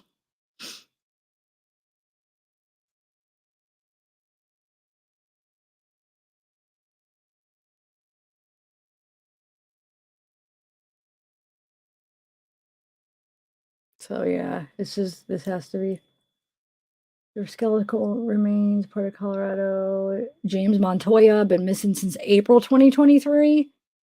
Last seen on April 2nd, and on July 20. This is saying on July 28th that they found the skeletal remains in Saguache County. So, all right.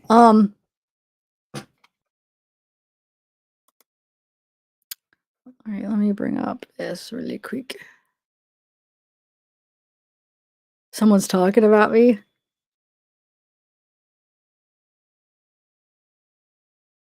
All right, 1 second, guys. I'll be right back.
I'm on mute. Oh, thank God I went and looked. I would have been on. Okay. It's like I always like double check because I do it so much. Okay. So here it is. It's 131 pages. Like I said, there's no way I'm gonna be able to read it all today. So I mean, we probably will skip some parts. So let's just see. Let's just see how it goes as far as if there's gonna be a part two. Um,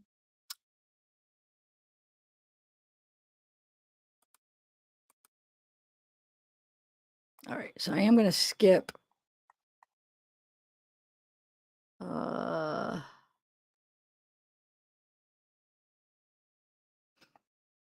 I'll start, let's see. Probably start about right here. I'm not on mute anymore, right?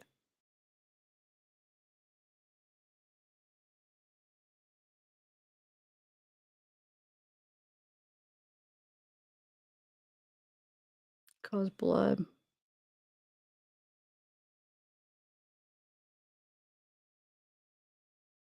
Wait, what are you guys talking about blood on her? Where is that? Wait. Why are you guys talking about blood? Let me see. I understand, but she was sedated. What's the purpose of punching? Yeah, if that, I mean, even if that is true that he used it. Yeah, I should do a poll if you guys think he used a tranquilizer dart on her. Do you guys think that for sure?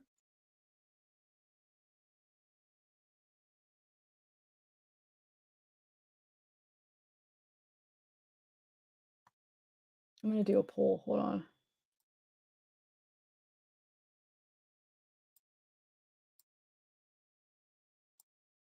All right, let's pull this up.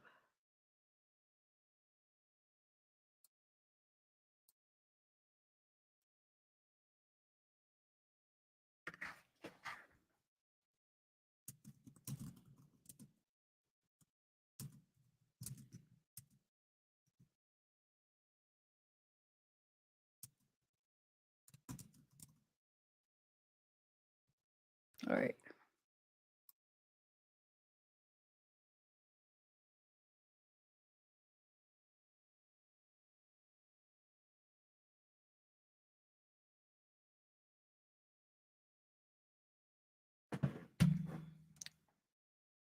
Yes, I do. Talking about this swollen hand. Yeah, those hands were.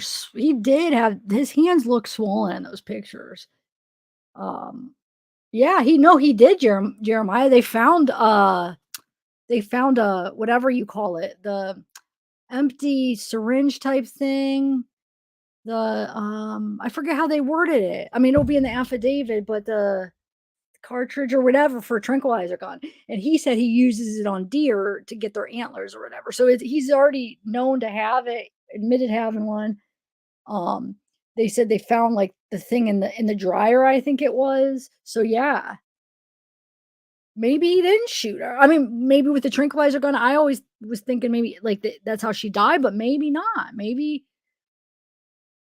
he tranquilized her and yeah, maybe strangled. I don't know. But the problem is I feel like if he strangled her or well, no, they might be able to tell if her hyoid bone well, that didn't come if that bone was broke, right? If they were in the remains, they're able to get that. I feel like then they could tell probably if she was strangled. But otherwise, if let's say she was just like the tranquilizer, given so much of that and died, they're not going to be able to tell that because the remains 3 years old. I don't think they'll be able to. Oh, wait, though, they might be able to find hold on.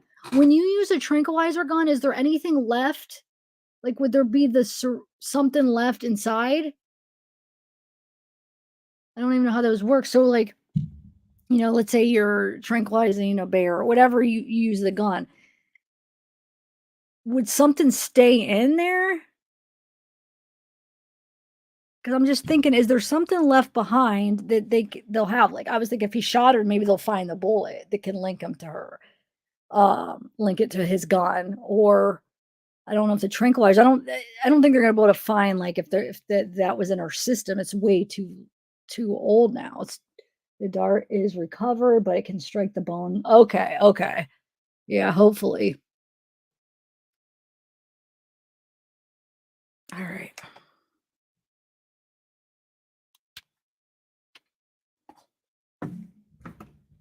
Actually, I'm gonna put this like that. Yeah, so maybe we'll see, dude. If they find the dart or anything, I mean that's gonna be huge piece of evidence. Yeah, I know. I'm sure he did get rid of it though. But if it was in that's what I was asking when you use one of those, does something like would something stay in them that it would be left in her or no? Would it be easy to just get it out? Maybe she could be some in the bone. Okay. Oh, like some of the tranquilizer. That's true. You can get different yeah, you're right. You could get stuff like that. It depending. I mean, it has been 3 years, so it'll be tricky. But yeah, in the marrow. Okay. Well, let's hope they're able to find enough stuff. Why doesn't it let me take this off? Okay. There we go.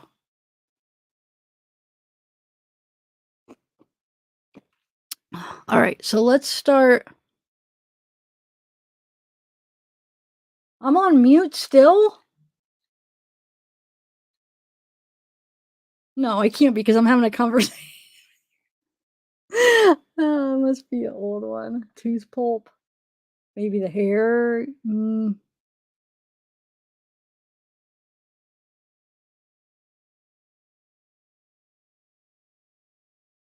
Toxic, yeah. Yeah, I think that was just they were behind or something.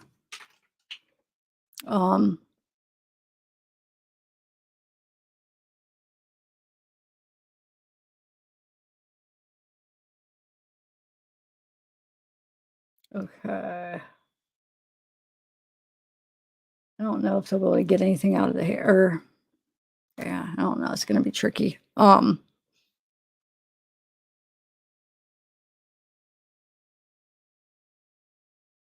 All right, let's see where we're gonna start.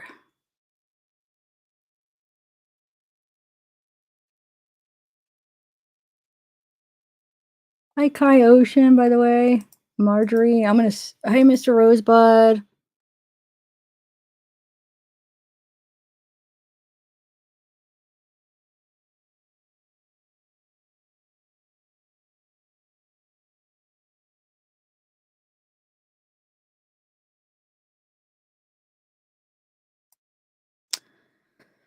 All right. 1 second.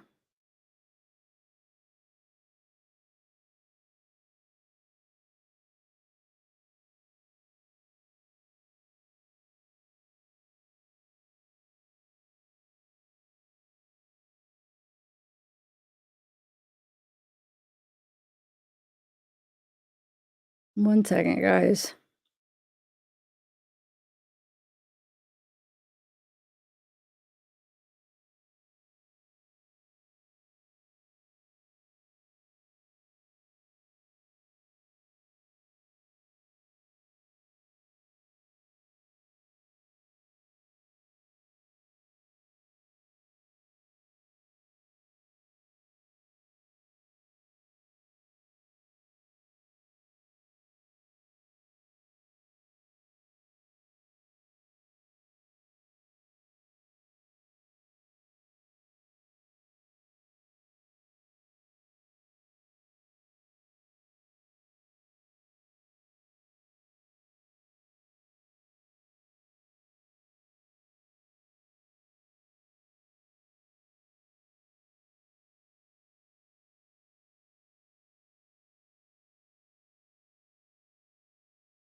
Neil cuticle. I think her hair stuff. Yeah.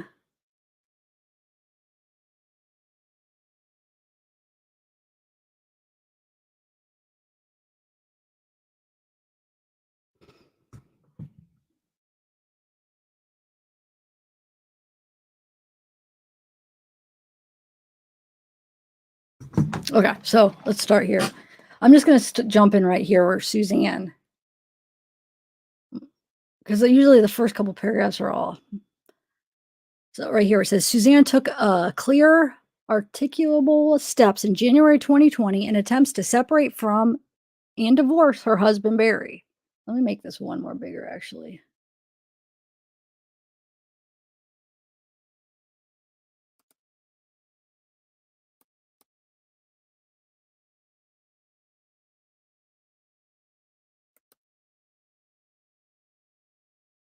Why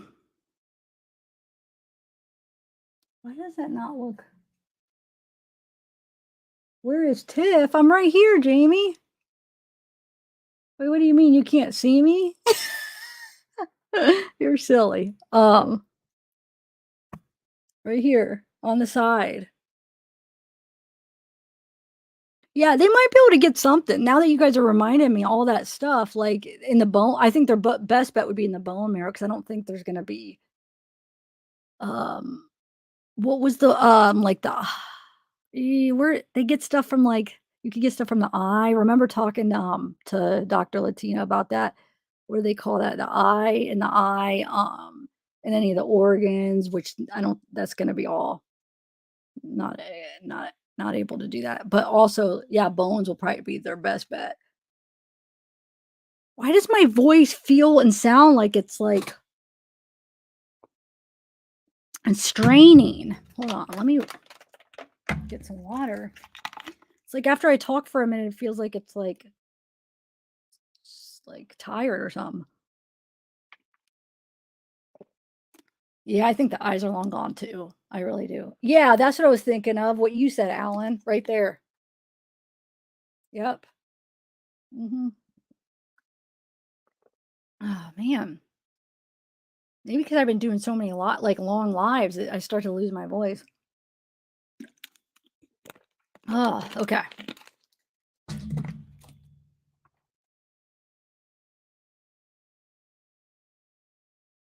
All right.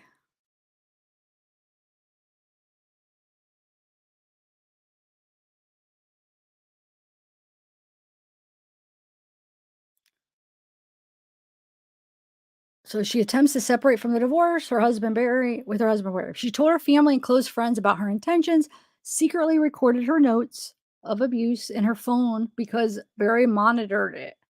Wow. Confronted Barry in arguments that she secretly recorded with help from a friend, and finally sent him a text 4 days before she disappeared saying she was done. Let's handle this civilly, which we just got done reading those. Jamie, wait, why do you keep saying that? I'm right here. Do you guys not see me? I don't know. I'm getting confused. Barry, however, initially represented to investigators from CBI, FBI, and CCSO that his marriage with Suzanne was perfect. I mean, why even lie? And she had no intention of leaving him. Now, I want to wait till somebody responds and says they see me. Jamie, you're the last comment I see because I don't want to keep going. Oh, okay. Yeah. So Kai sees me.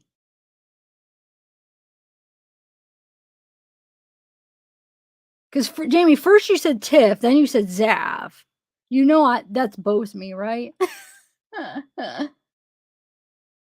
Oh, maybe she is behind. I left. Yo, you're right. I forgot I left and got coffee. Okay, she's probably behind.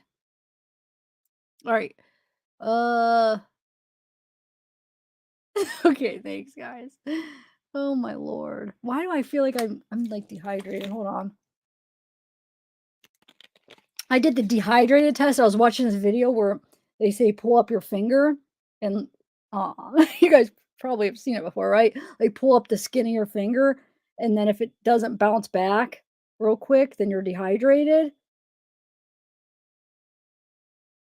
And mine is showing that I'm dehydrated.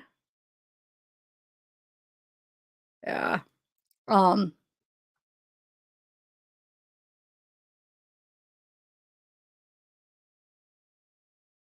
Yeah, so maybe I should.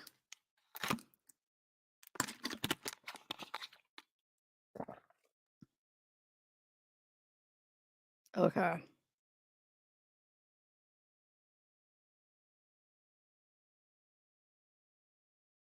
Yeah, I know. Me too. Yeah, so he's saying his marriage is perfect, which where are we at? Where did it say that marriage is perfect?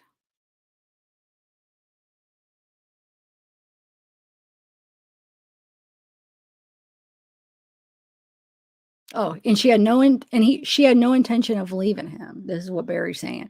Barry's statements about his actions on the day before and after Suzanne's disappearance have been proven to be false and misleading by this investigation. Barry knowingly destroyed evidence that his relationship with Suzanne was deteriorating and that he was involved in her disappearance and homicide.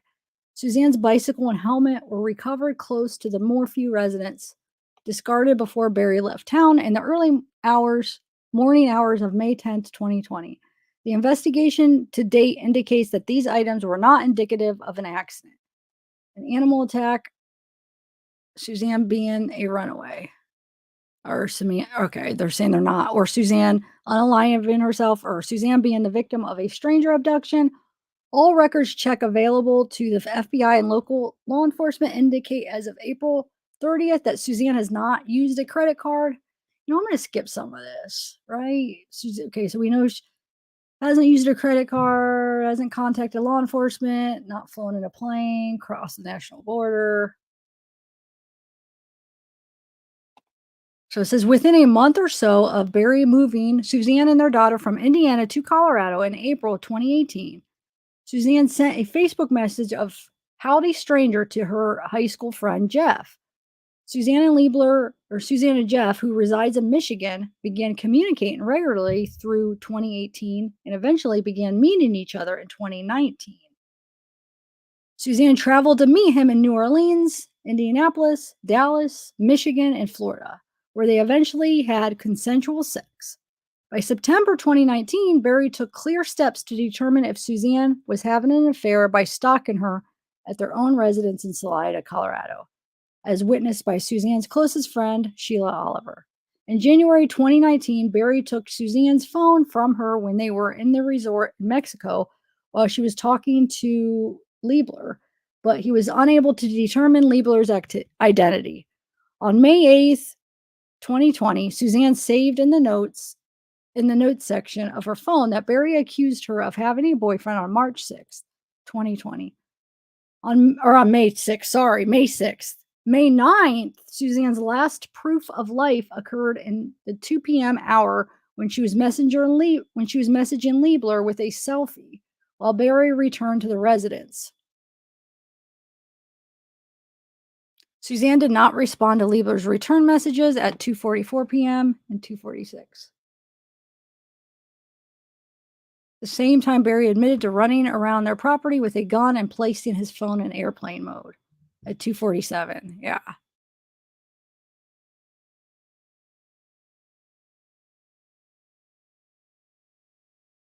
The computer activity telematics from Barry's Ford F-350 and the activity of his cell phone and statements he made to law enforcement in multiple interviews confirm that from 2:47 to 5:37 on May 2:47 on May 9th until 5:37 May 10th, he took steps to dispose of evidence of Suzanne's disappearance and death, create a false alibi for himself, and stage a crime scene.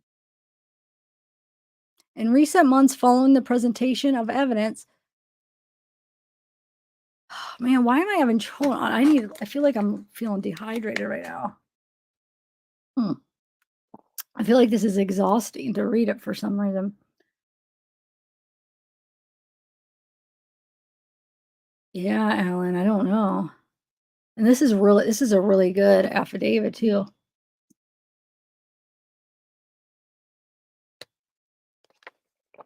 Oh, man.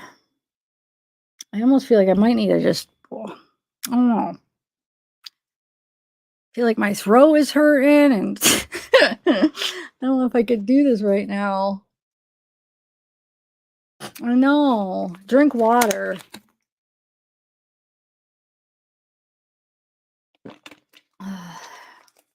Yeah, you guys, I might end this. And also I have to get my last load of laundry still down there. I forgot from yesterday. I never finished the last load and I forgot how dehydrated my finger's showing. I want to see if, like, after I drink a bunch of water, if it stops doing that. And my tired mouth or my tired throat. I don't think I could do it, guys. I'm sorry. Because, like, think about it, my throat and voice is tired, and that's a lot of reading. I just don't feel like I want to do it right now. I think I'm gonna. I've been meaning to make a couple shorts. I haven't made some shorts in a while. So I think I'm gonna work on a few shorts, finish my laundry, drink some water, and that's about it. I know. I think I've been that one night. What was the day I was always live for 7 hours? I've been live like every day for like long hours, and that for some reason my voice, like, it affects my voice. I'm sure you guys remember it happens. Like, I feel like it's happened a few times, but you guys probably remember the last time because I was getting worried about it, and then somebody, I forget who was it, but then they started getting me paranoid because they were like, "Oh my God, you should get that checked because it could mean something else or whatever." And then I started getting worried. But yeah. And that's normal. I mean, think about like when you're like at a concert or whatever, and you're screaming and then you lose your voice. Mine is just like talking, so it's just getting tired. And then it's going to be annoying. Some people, because it sounds like, sometimes people don't like that sound of your voice where it sounds like it's like, like you should go, it's like on the verge, and some people get annoyed with that. So, yeah. All right. I'm going to go. Like I said, I'm going to probably make some shorts. I still got to do that Courtney Clenny video. I still have to do, dang though, my title says arrest affidavit that I'm reading it. I wonder what I should change it to since we only read like one paragraph of it. Oh, I could change it to texts. I don't know. I'll figure it out. Psychic Godfather. Well, thanks everybody. Maybe if we do end up reading through this, and we do it all, I'll probably have to do it in parts. But all right, guys. Well, thank you. Bye. Oh, I still have to do the 8 passenger too. Oh Lord, I have so many things I want to do, and it's just then there's like when I'm planning on like the Courtney and then the 8 passenger, but then this update. So I feel like something keeps happening which is it's fine, but I haven't got around to some of the stuff. So I wanted to go through all those 8 passenger, the whole freaking channel, and go through some of it with you. But I have to pick out which ones to watch because we can't. It's not like we're gonna be able to watch the whole freaking channel together. All right, I'm gonna go. Bye, guys.